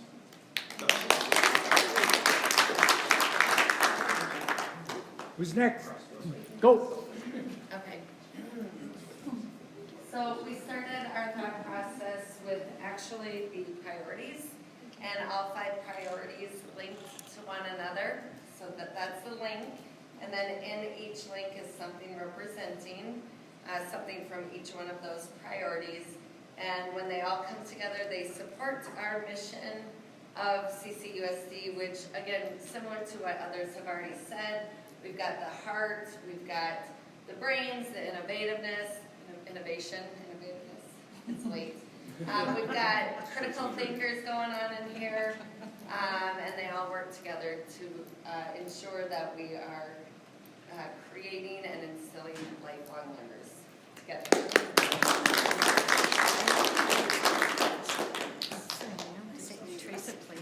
All right, so we got a lot going on over here. I'll do my best to explain this coherent mess we have. Okay, so we have a doorway, and just like I think this group over here mentioned, students are at the center of everything we do. And we also wanted to really highlight the inclusivity of our community, and so it's a doorway. And then we also have this world with people in the world. And then we have a heart and the different academic symbols. I'm doing a terrible job. Yeah, thank you guys. I appreciate it.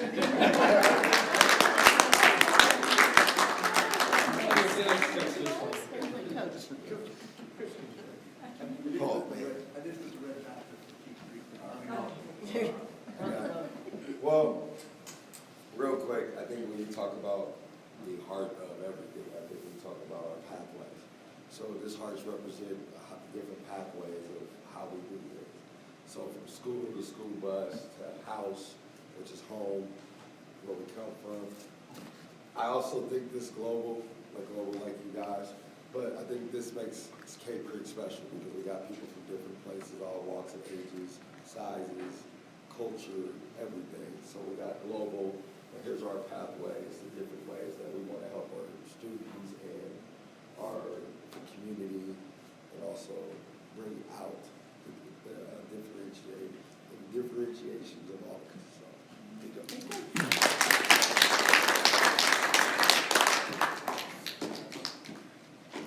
So get in. Why? Why, at this point, do words to pictures and pictures to words with something that exists already. You didn't create something new. So why do this activity at this point? Different kinds of learners, and then as a team, putting it into pictures, we can kind of see what stood out to us and what we valued more, what was important to kind of summarize and put it all into one. So it shows what we value kind of as a team, what we choose to illustrate. I think it reinforces the current messaging so that we can extend it out to the community in simpler terms. Yes? I think pictures do a great job of further expressing what the word means to someone. Because a word can be a lot of different things, but when someone gets the picture involved, for me, it helped me have a better understanding of how people view that word. Awesome. Anyone else? Each group included students, but it's depicted differently, but we're all here for the kids, we're all here for the students. And at the end of the night, that's the bottom line. Lots of hearts. I like the heart theme that we Yeah, have going on interesting. too. I said that's something that's important, I think, to this district, that we are a community and we're the heart of the community. And I don't want to repeat the workshop we did with the board, but I'll just, we started off with this. One of my non-negotiables as a presenter is the idea of joy. That we don't, a lot of visions and mission statements, mine when I was superintendent, did not have the word joy in the mission, vision, or priorities. But we know joy, it's the heart. It's the heart of motivation. It's the heart of everything. Why do kids come to school? Because they find joy. And you bring that joy to your school every day. And your board has a part of that. I was talking about my grandson who is on the bowling team.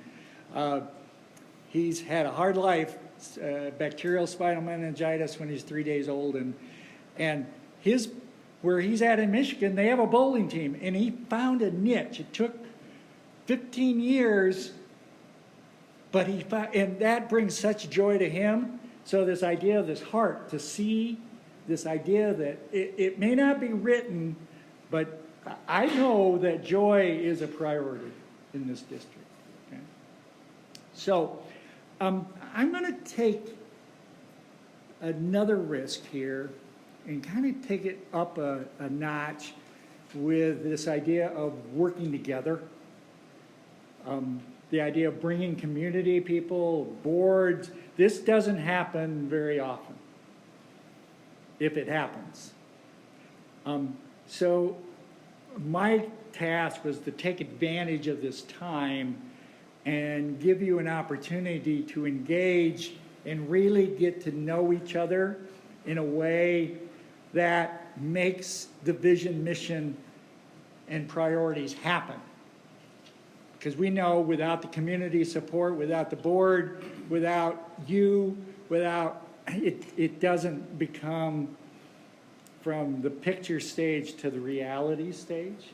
So we're going to do a little simulation to put you in a situation to work together as a team. Okay? It is called the Desert Survival Game. Okay? And if I could have, each table is going to be a team. Okay? You will have a score. There will be a time limit. We're competing against the other tables? Yes, you are. Okay? We have the coach.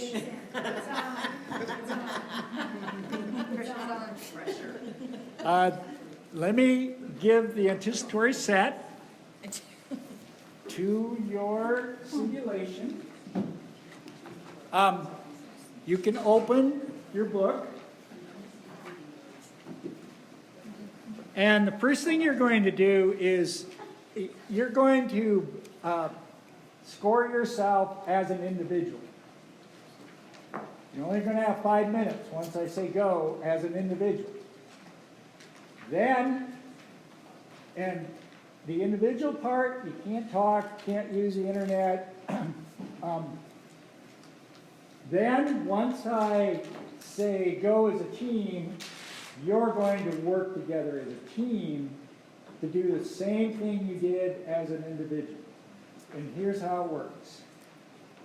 You are in a situation where you just crash landed in the Sonora Desert. Pilot was unable to notify anyone. You can read through this. I'm not going to read it all. Okay? Once you've read this, what you're going to do, there are 15 items.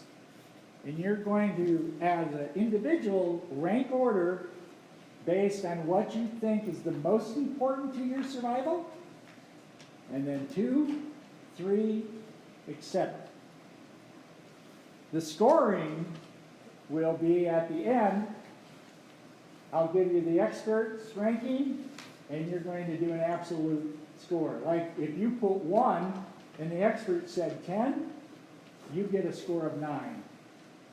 The lower score wins. You want as low a score as possible. Okay? Once the 5 minutes are up, then now you're as a team and you're going to rank it as a team. And you're going to talk, discuss, deliberate.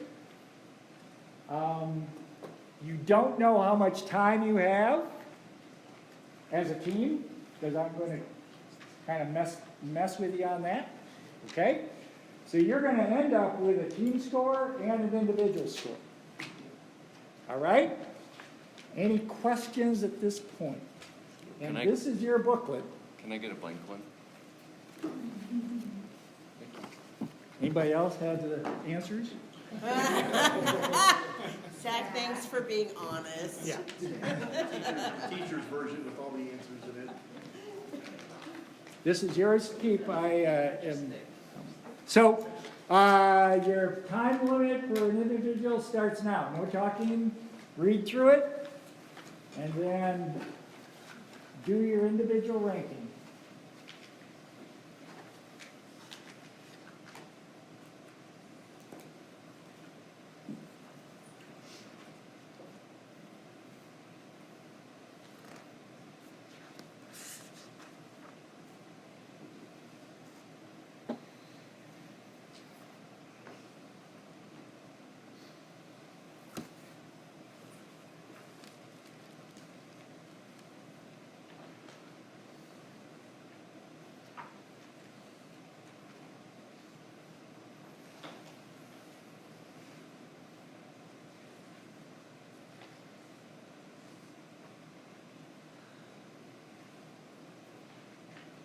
You have 4 minutes.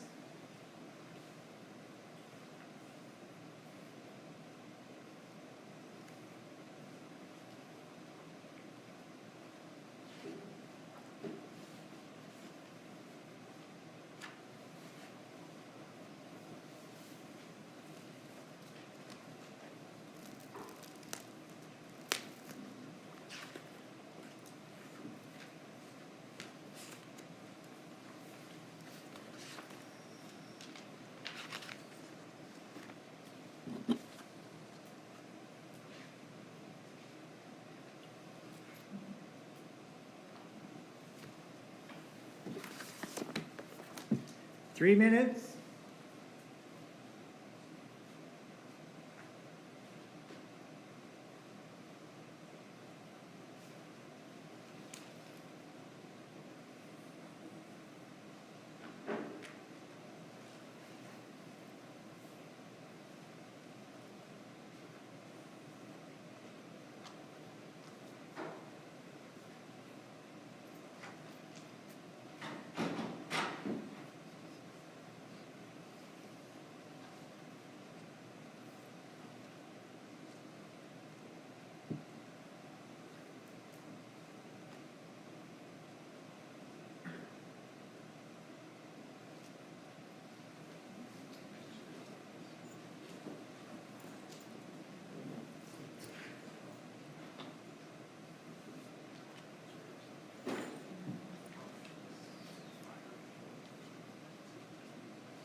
2 minutes?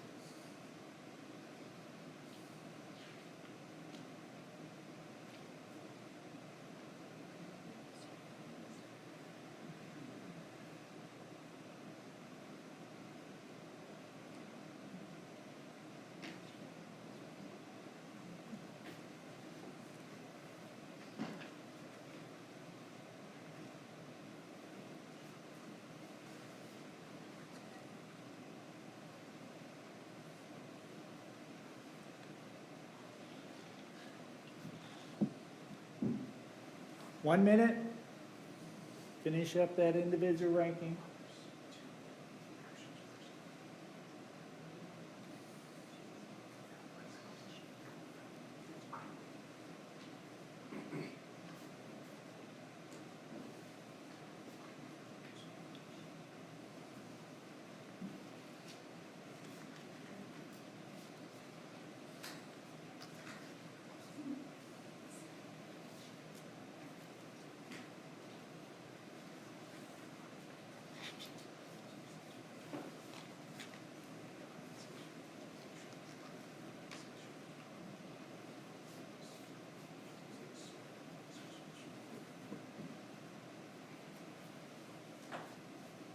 And time. So now you're moving from individual to a team. You're going to have 20 to 30 minutes as a team. That may change. We talked with the board about effective communication and avoid those discounting behaviors, and you all know about active listening. And but remember, your goal is surviving and to have the best score as a team in the room. So, time starts now. Discuss, and you'll have one ranking as a team.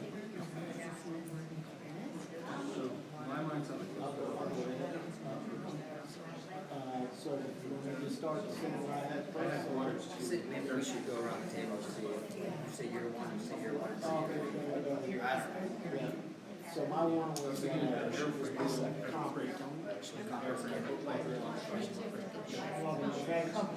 Oh, the company, okay. Okay. Mine is water. So do you think, water is one? My compass.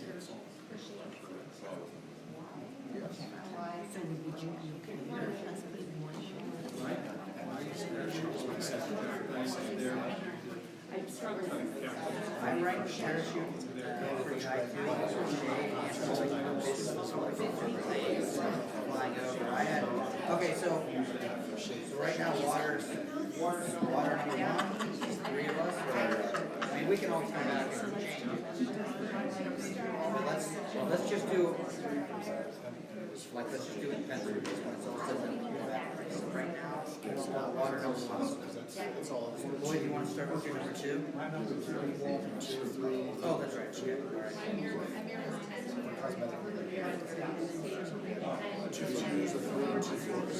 My number two was. Oh, that's edible. Oh, I thought that was. Sorry, I misread that. That was edible.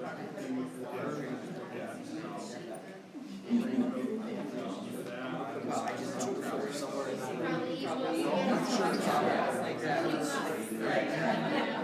Okay, so that's not my number two.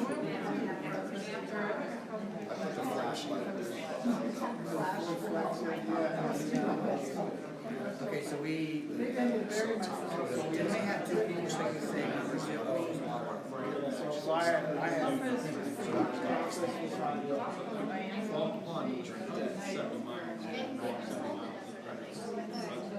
So does, but it's It's not August.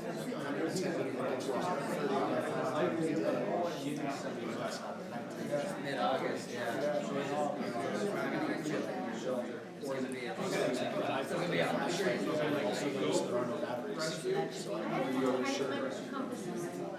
I just, the thing with the compass is it's 70 meters. I don't think anyone's gonna be tripping. Person, I think the best chance is survival.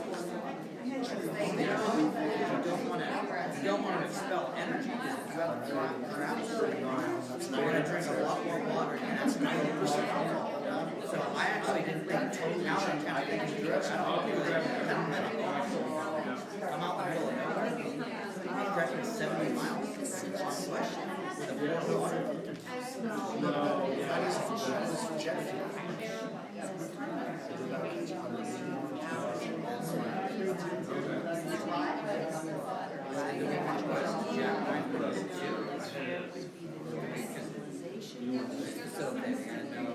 We still are on the course. Like if we're a team,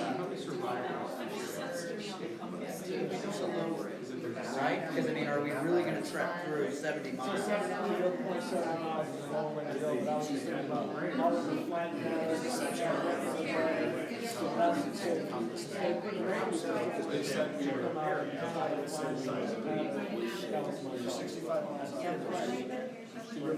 walking 7 miles.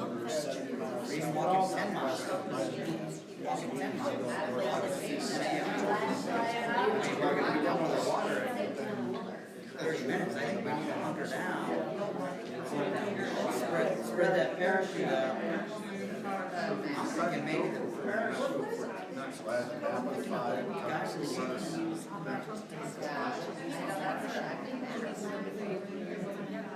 So that, do we think the parachute would be better shape than the top?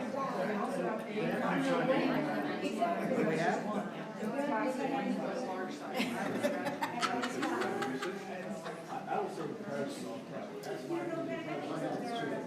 Because I think parachute is a visual and it's a shade. So I think maybe parachute we agree. I don't want to hijack the conversation. Okay, so I'm going to put this parachute number 2. Yep, 10 minutes. I think the jet tank. I was going to put the jet tank. Because that, I'm just thinking about things that can go birds. So I put water, number 1 is water, number 2 parachute, number 3 jet tank.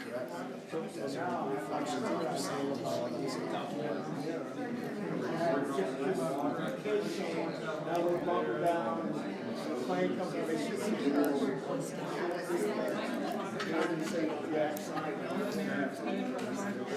Cosmetic mirrors, that's sort of makeup.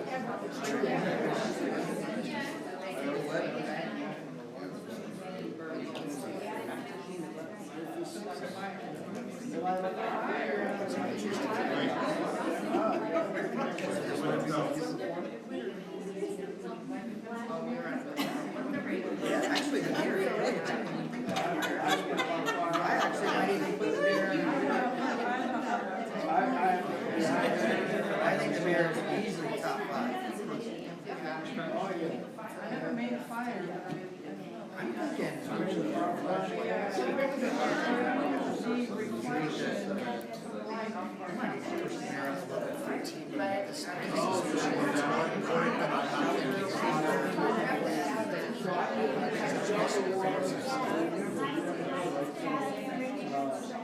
Yeah, once you got the shelter, get the shelter, and now you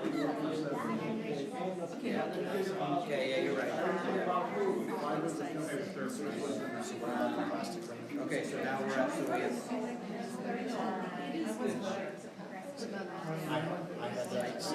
It's good when you're hiking.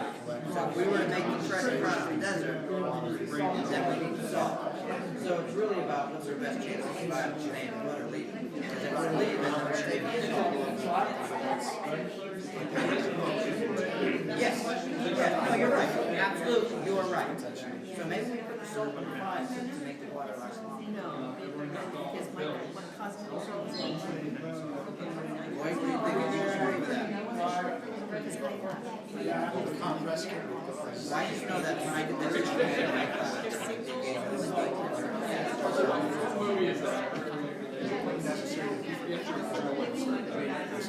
Okay, so then we're going to put salt in the 5. We're going to use some done. as a good wick for the We have salt number 5. So then let's just flash through this. What's the next big item? Okay. Personally, a flashlight is not going to be high on my list. Okay, we already have a jackknife.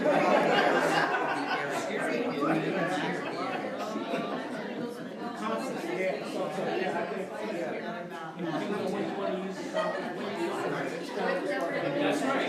If it's coming, or put yourself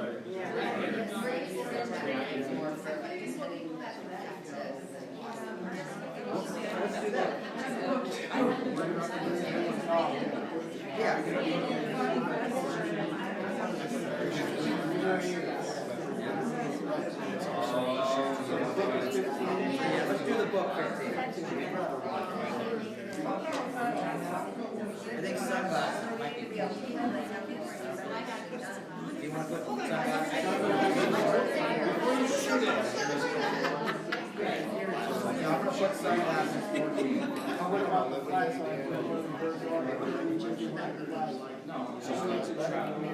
Well, we are going to trek. We're going to make that somewhere tonight. Right? Because if we're going to trek, we're going to leave both sides of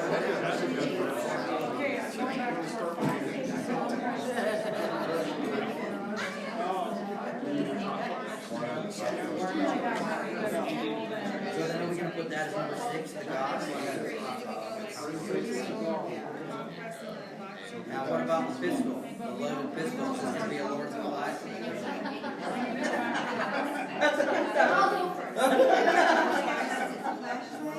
Whoever has the pistol is not going to make the decision. I mean, I'm just saying. That's why. 5-minute warning.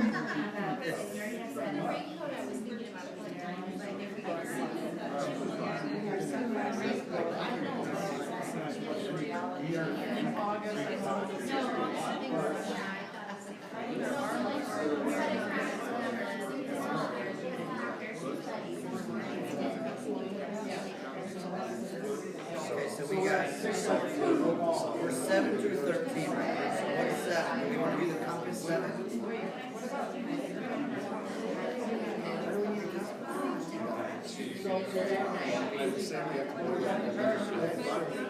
So now we take the pistol up and down, we take the pistol. Because we want the pistol, because if we see a coyote or something, we want to shoot it. 7. So that's 7. Oh, we're saying this Oh, you're shooting an animal? You're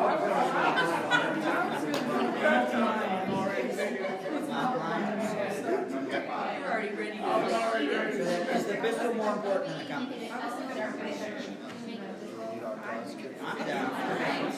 Pistol number 7. True. And we don't do we if everything's flat,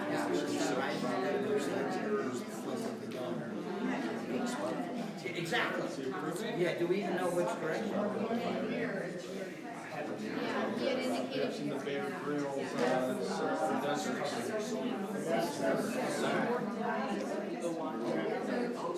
So we got the pistol at number 7, so now we need to look at number 8. I'm thinking either the mask or the compass is the next item. Either one of them. So I've got parachute 1, cosmetic gear 2, water 3, salt 4, vodka 5. Okay. You sold me. Let's do 8 for Taco.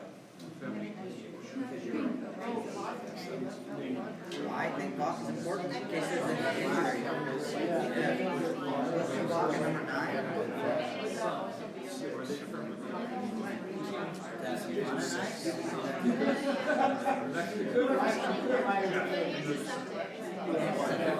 That's So I had that number 9. I got it this now.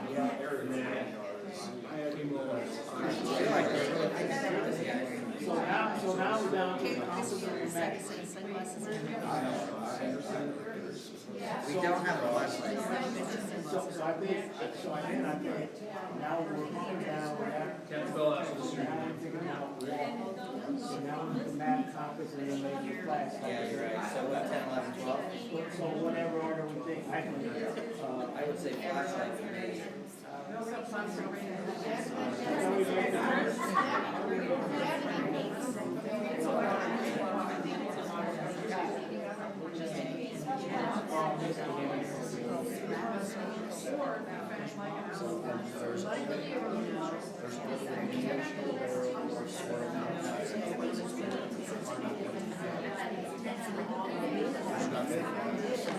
You go 3 days without water,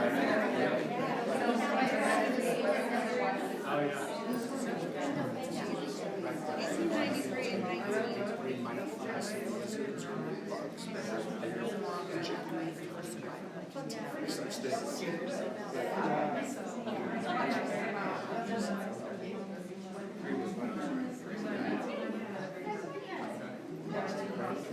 My grandfather used to pass away from research. Start finishing up. Okay, so the last, what are, raincoat, raincoats,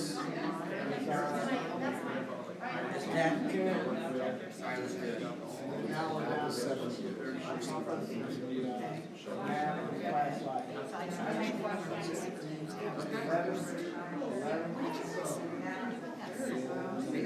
There you go.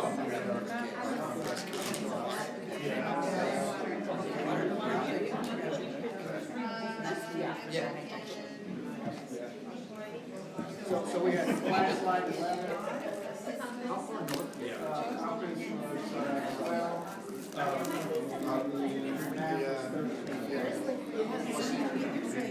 From the top down. 12, 600, In the pictures we do. 5, 14, 9, 8.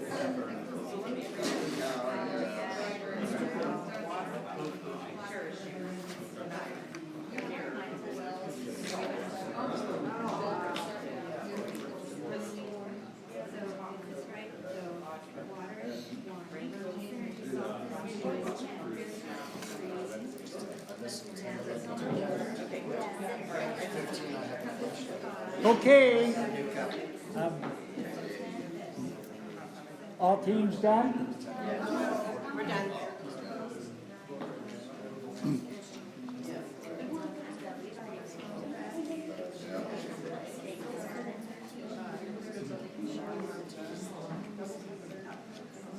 So, it's a old school carbon paper. Yeah.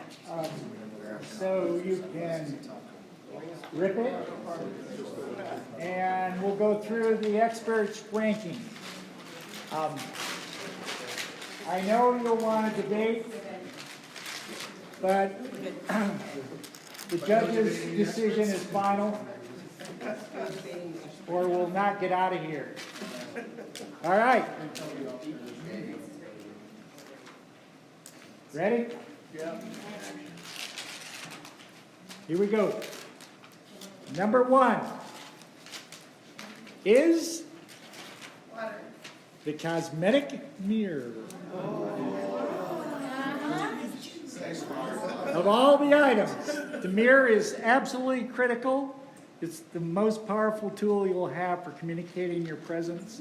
In sunlight, a simple mirror can generate 5 to 7 million candle power of light. The reflected sunbeam can even be seen above the horizon. If you have no other items, you would still have an excellent chance of being spotted and picked up within the first 24 hours. Number 2. Gosh, we're all, it's never gonna be. Top coat.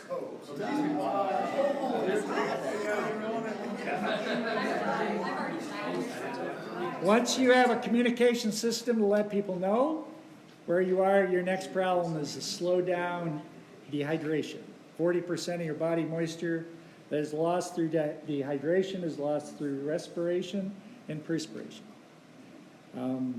Preventing the hot, dry air from circulating next to the skin can cut moisture lost through perspiration. And number 3, water.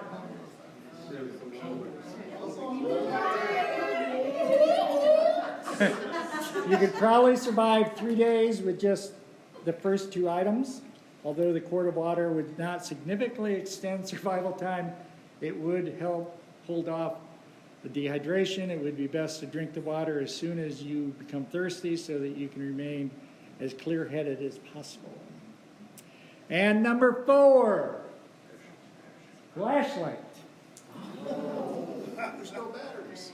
The only quick, reliable night signaling is the flashlight. With it and the mirror, you have a 24-hour signaling capacity.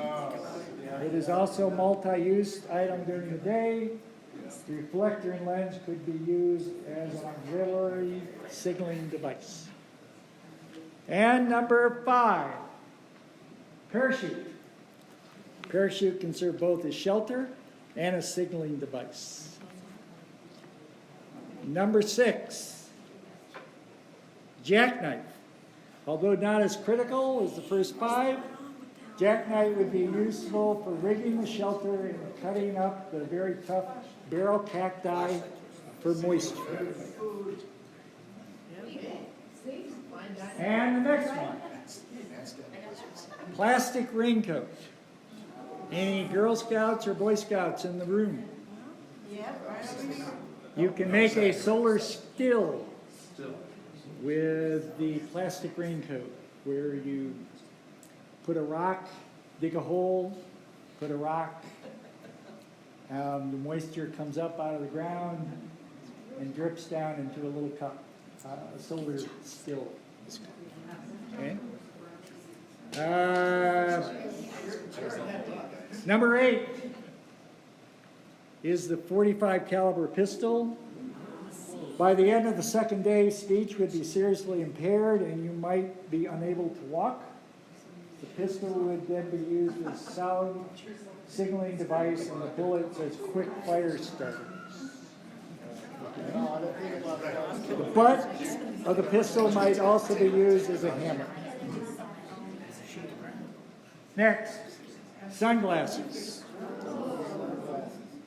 Obvious, protect the intense sunlight. Number 10, gauze. Because of the desert's low humidity, it's considered one of the healthiest, least infectious places in the world. Due to the fact that the blood thickens with dehydration, there's a little danger from bleeding unless a vein is severed. Except for me, because I'm on so much blood thinner, but talk to Bubba.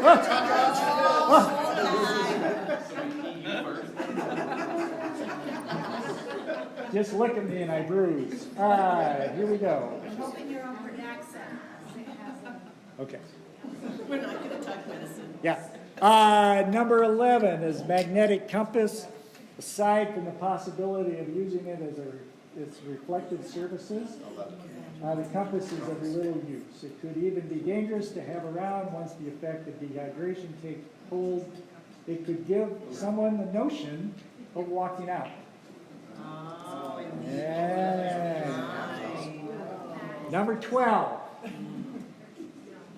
a sectional air map. Map might be useful for starting a fire or for toilet paper.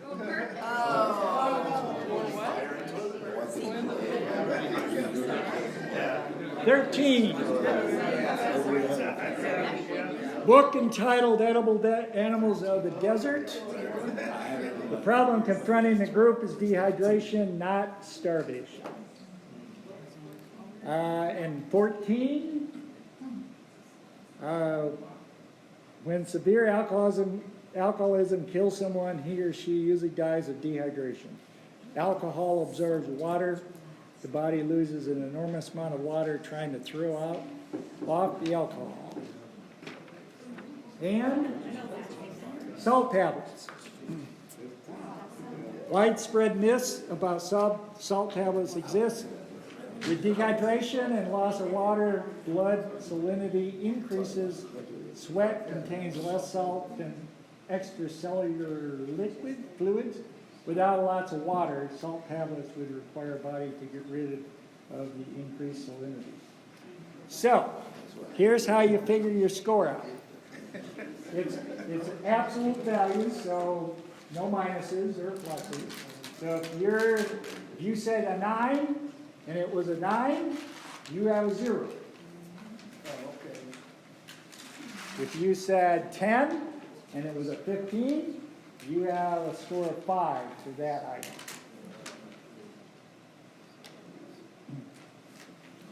So figure your individual score and your, Okay, so if we said higher ranking than what the expert said, we get a minus? no. So, like if you did the cosmetic mirror, Okay, then that would be, okay, so it's just a difference number, it's not a Right. negative or positive. right. Oh, no, for So you'll get an individual score and a team score.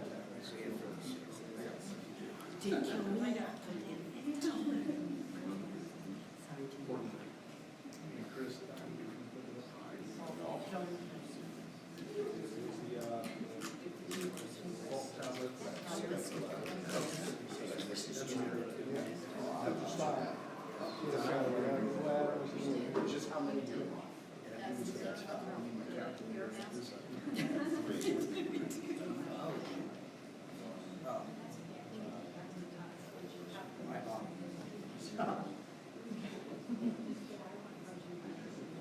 So no negative. Oh, no negative, yeah, so this would be, you had 8, problem on your team. So you do just your the absolute, yeah, it's just the absolute, and then you. I got 56. Then we were the same. You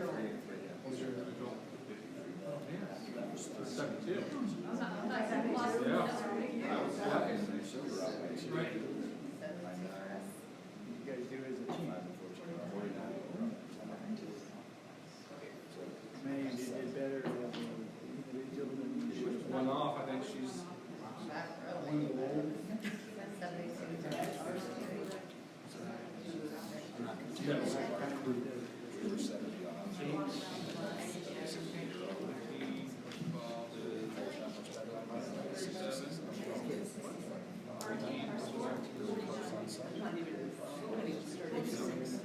Oh, you guys had the answers.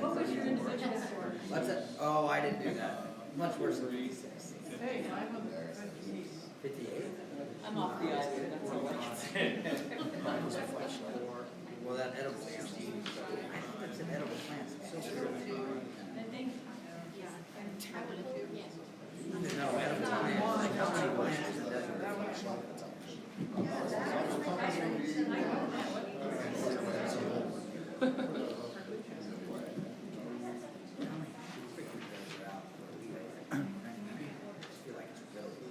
Everybody got their team and individual score? Got it.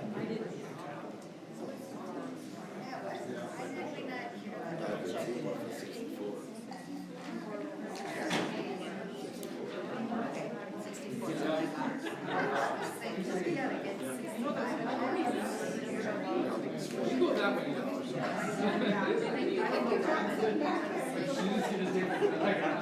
I'm going.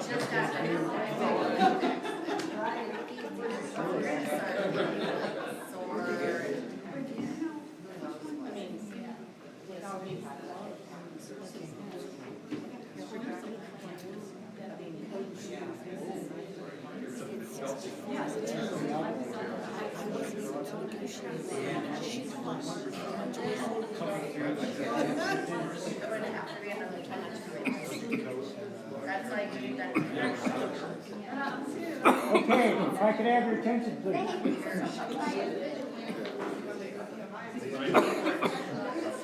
Test it out on your. So,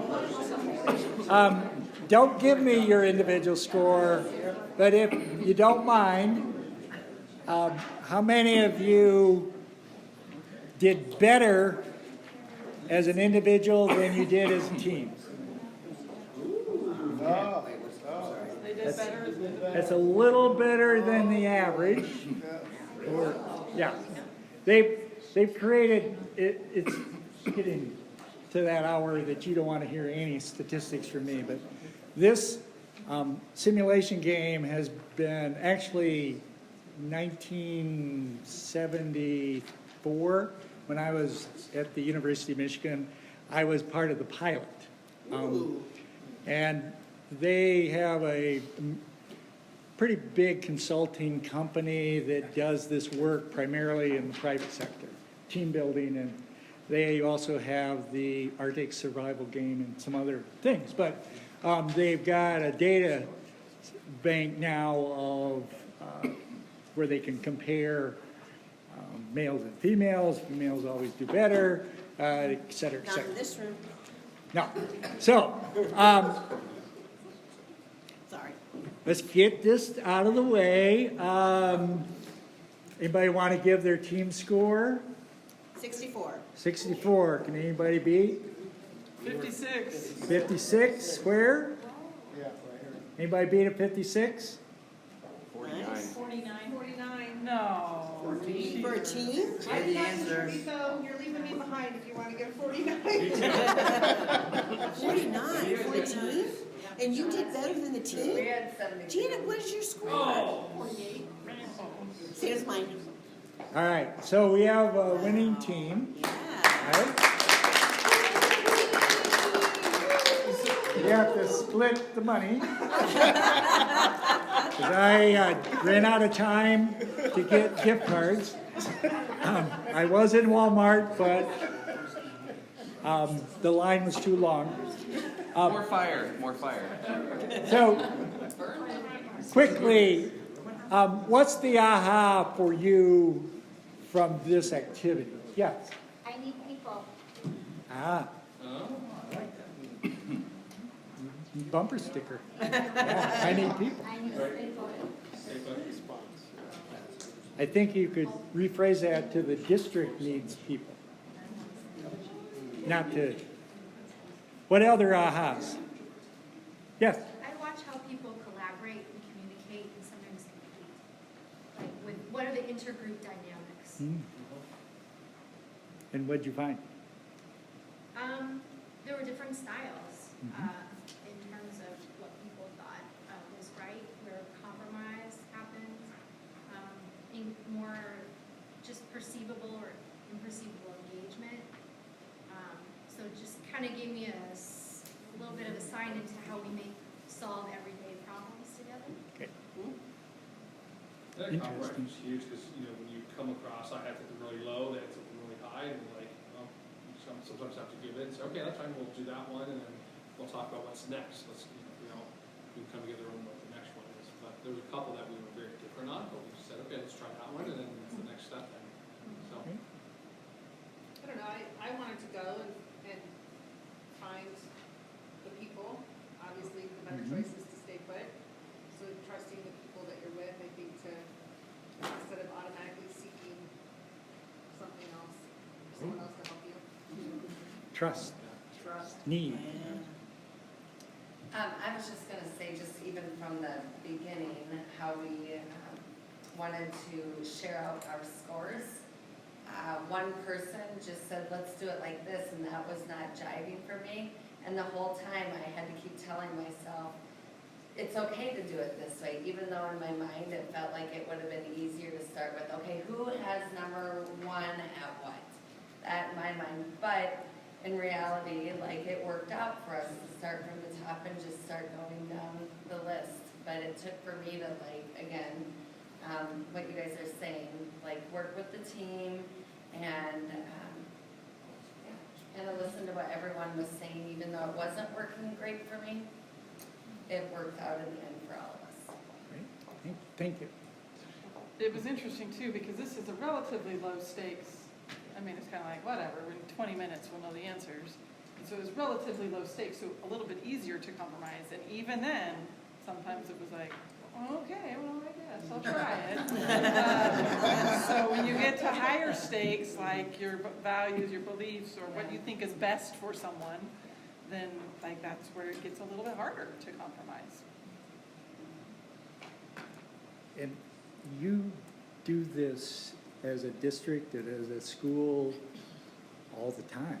You're making priorities because you're rank ordering your resources, your programs, and it's the idea of how do you do that collaboratively? How do you do that through consensus? because everybody does have different, and then you got to give.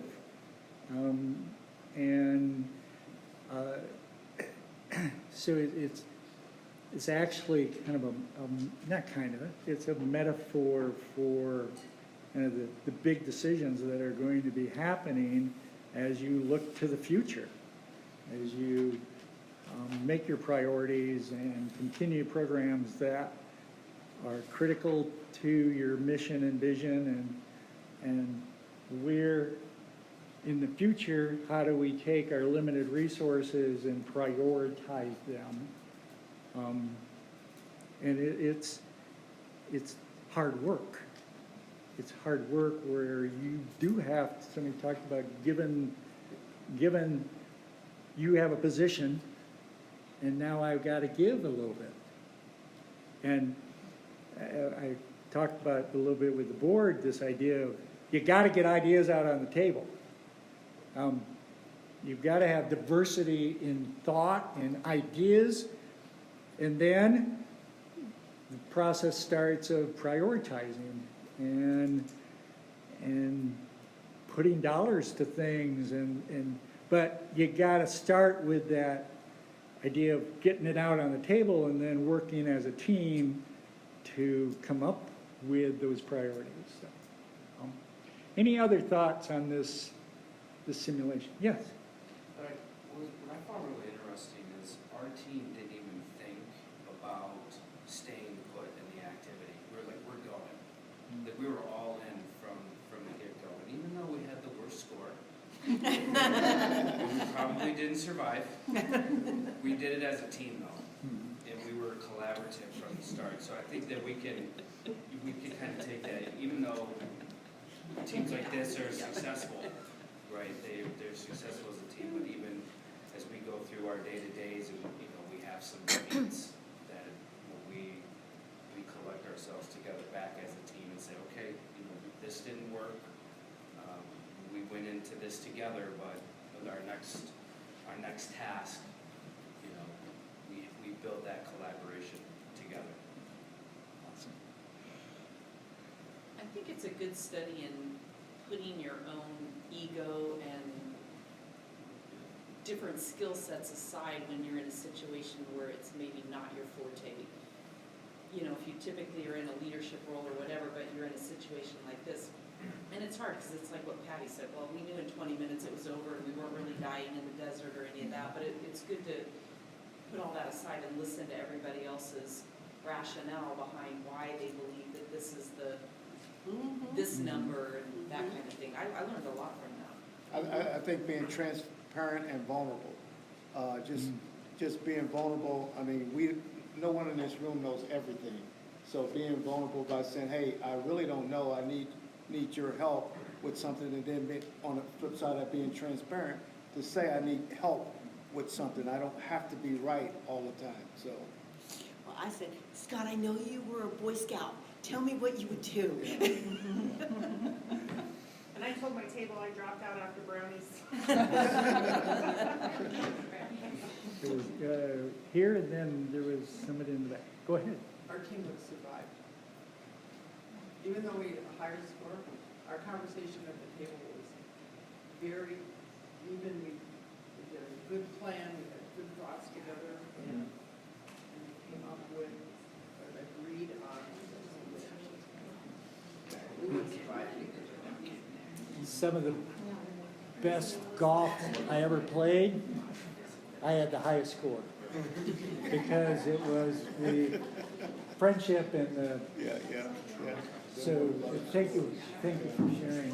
There was one more. Yeah. And then, I just want to pick up on the point about vulnerability, though, because there are differences in status and power and position that people have. And here, this is like, this was a simulation of life and death.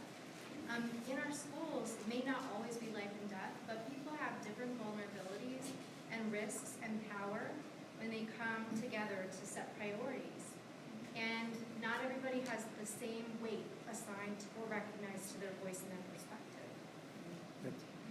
it's an interesting perception. I'll share one quick story and then we'll wrap things up. There was a piggybacks on what you're talking about. After being in the pilot, I hadn't played this game until I was a principal, and we did it as a district admin retreat. And there was a principal in our group that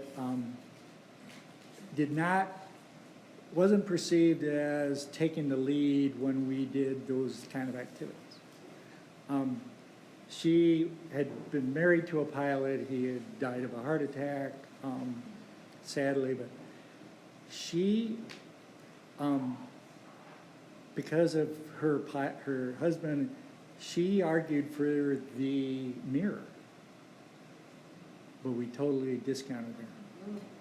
And she only argued one time, and then we shut her down. It kind of leads to that kind of phenomena that we are always trying to work to overcome and be aware. So we have hit that 8 o'clock. Go ahead, I'm sorry. The one thing that I'm sorry. Piggybacking off that, the one thing that I kind of picked up from all of this and listening to everybody is we've all been open to things that were not known to us. You know, I had my little list and, well, I initially didn't agree with some of theirs, but I'm like, okay, you've presented your case in a good way. And I'll venture outside what I see as my comfort zone and go with it. And so it was, as Jackie said, it was very powerful. It was a good exercise in shoving me outside the comfort zone. So I know you are big on celebrations. You celebrate your student success in the arts and CTE, and I could go on and on, based on some time I spent on your website, some time I spent with your superintendent, the time I spent with the board, and some previous knowledge that I have of the district. I know you're big on celebrating. We got one more prize, so after we do this, we'll do a drawing. I want to celebrate you for taking your time, and this is the only preaching I'm going to do. We all know leadership matters, but that means the leader needs to be healthy and present. And you usually put everyone else as the cosmetic mirror.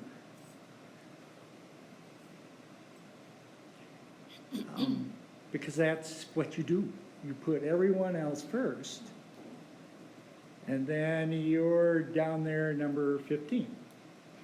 So my little preaching is you've got to celebrate you, celebrate your health and mental wellness, and that takes action. Because your faculty and students depend on you bringing joy to that building. And if you're not healthy physically and mentally, you can't bring the joy. So I want to celebrate you right now. I'm going to go to where I grew up. My brother lives there now, and it's a little lake in southwest Michigan near Kalamazoo. And when we would celebrate things for the family, we'd go down to the lake, send somebody to Indiana, to Crazy Louie's to buy fireworks because they were illegal at the time. And then we even increased the non-safety part by putting them on the pontoon and going out in the middle of the 100-acre lake and shooting off fireworks on an old pontoon that could have gotten a spark and blown up. But it was important to celebrate graduations, weddings, things that happened in the family. So we're going to go there right now, and we're going to celebrate you and what you do to bring joy to this district.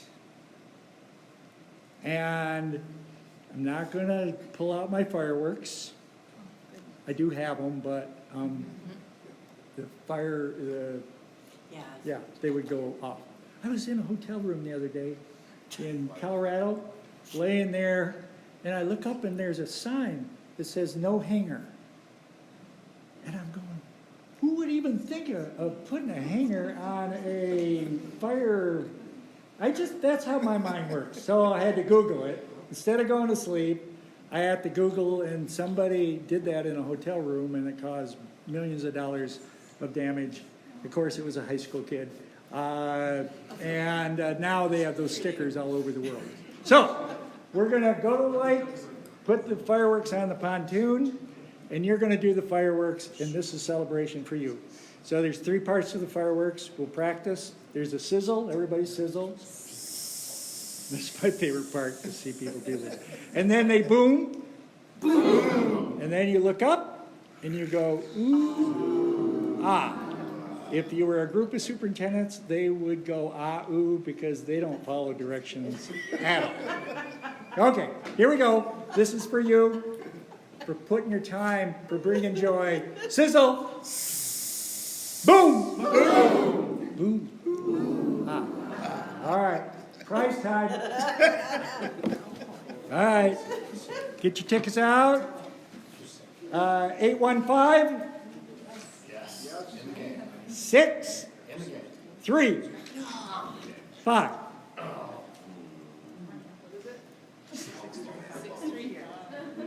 Ah.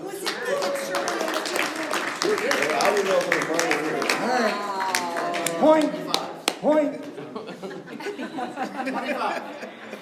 You can't get this one on 50. Wait. 25. 50!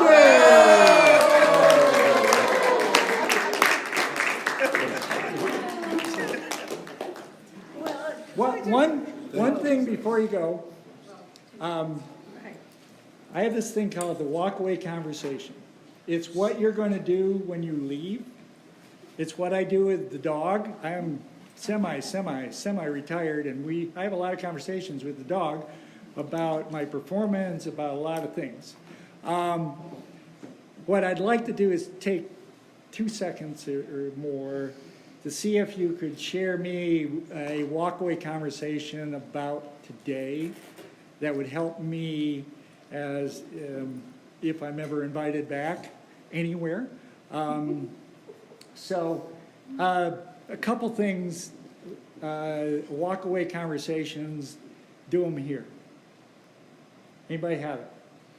I got this from, we had a graduation and somebody overheard parents talking, and it wasn't a good walkaway conversation. It had to do with they couldn't hear their kid's name being read, the cars were a mess. And from that point forward, I told the principal, we're going to write down what we want the walkaway conversation to be and backward plan our graduation and other events. So what would be your walkaway conversation from this? What was worth your time and money? Yes? I enjoy that it's a wide spectrum of people here. I've got all different levels from teachers, community members, district superintendent, and all that. So, like, everyone's here. It's all inclusive. Thank you. Couple more. I took all kinds of notes to do some of this stuff with my staff for the opening for next year. Great. So, because I think it's good to get them to relax a little bit before you get into the nitty-gritty. Great. Thank you. Yes? So I was actually, being a community member, a parent, and someone who works in the district, I feel like this is an opportunity for all of these different stakeholders to feel like we can be open with one another. And Coach kind of said it earlier, so so I'm gonna steal your thoughts, but it's how I feel. And I feel very passionate about it, that we have to stop letting that outside noise interfere with the good things that go on within these walls, whether it's a school, whether it's a school board room, whatever. But we have to be able to swallow our pride. And I say that about myself. I was wrong tonight. It's not always my way or the highway. Kidding, I'm not like that. But we have to be able to listen to one another and not all of a sudden think that someone's got an agenda. Like, no, that's what they think. Listen to what they're saying and let's work together, because it's got to start, or this great thing that we have going on up here isn't going to be that if we don't start listening to one another. Thank you very much. Community member, and then we'll wrap.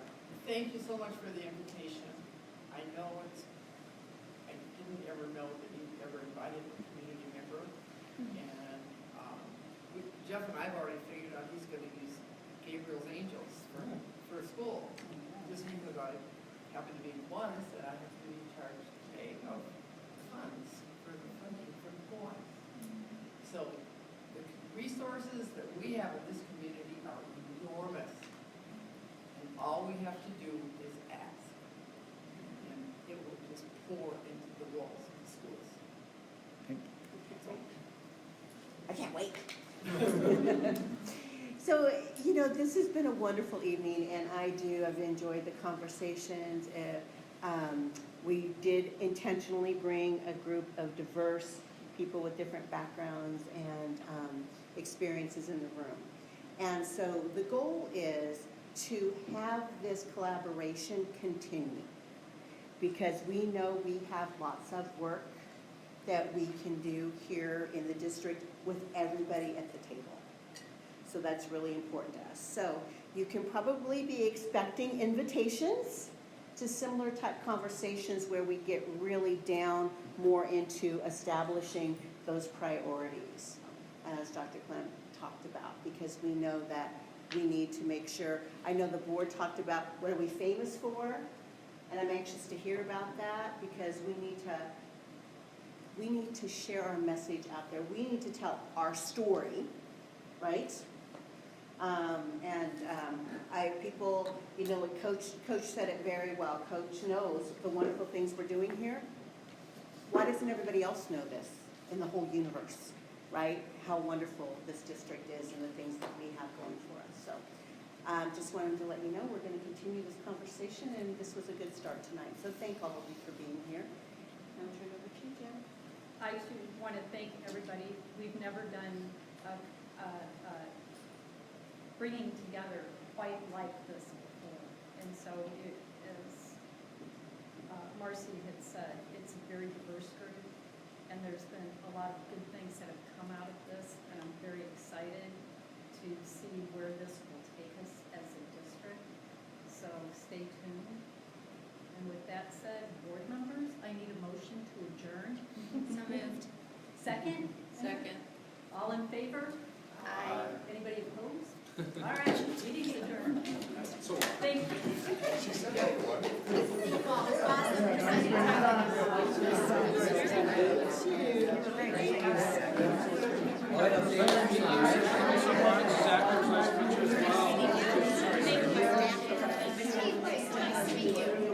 Thank you, Lloyd. Always appreciate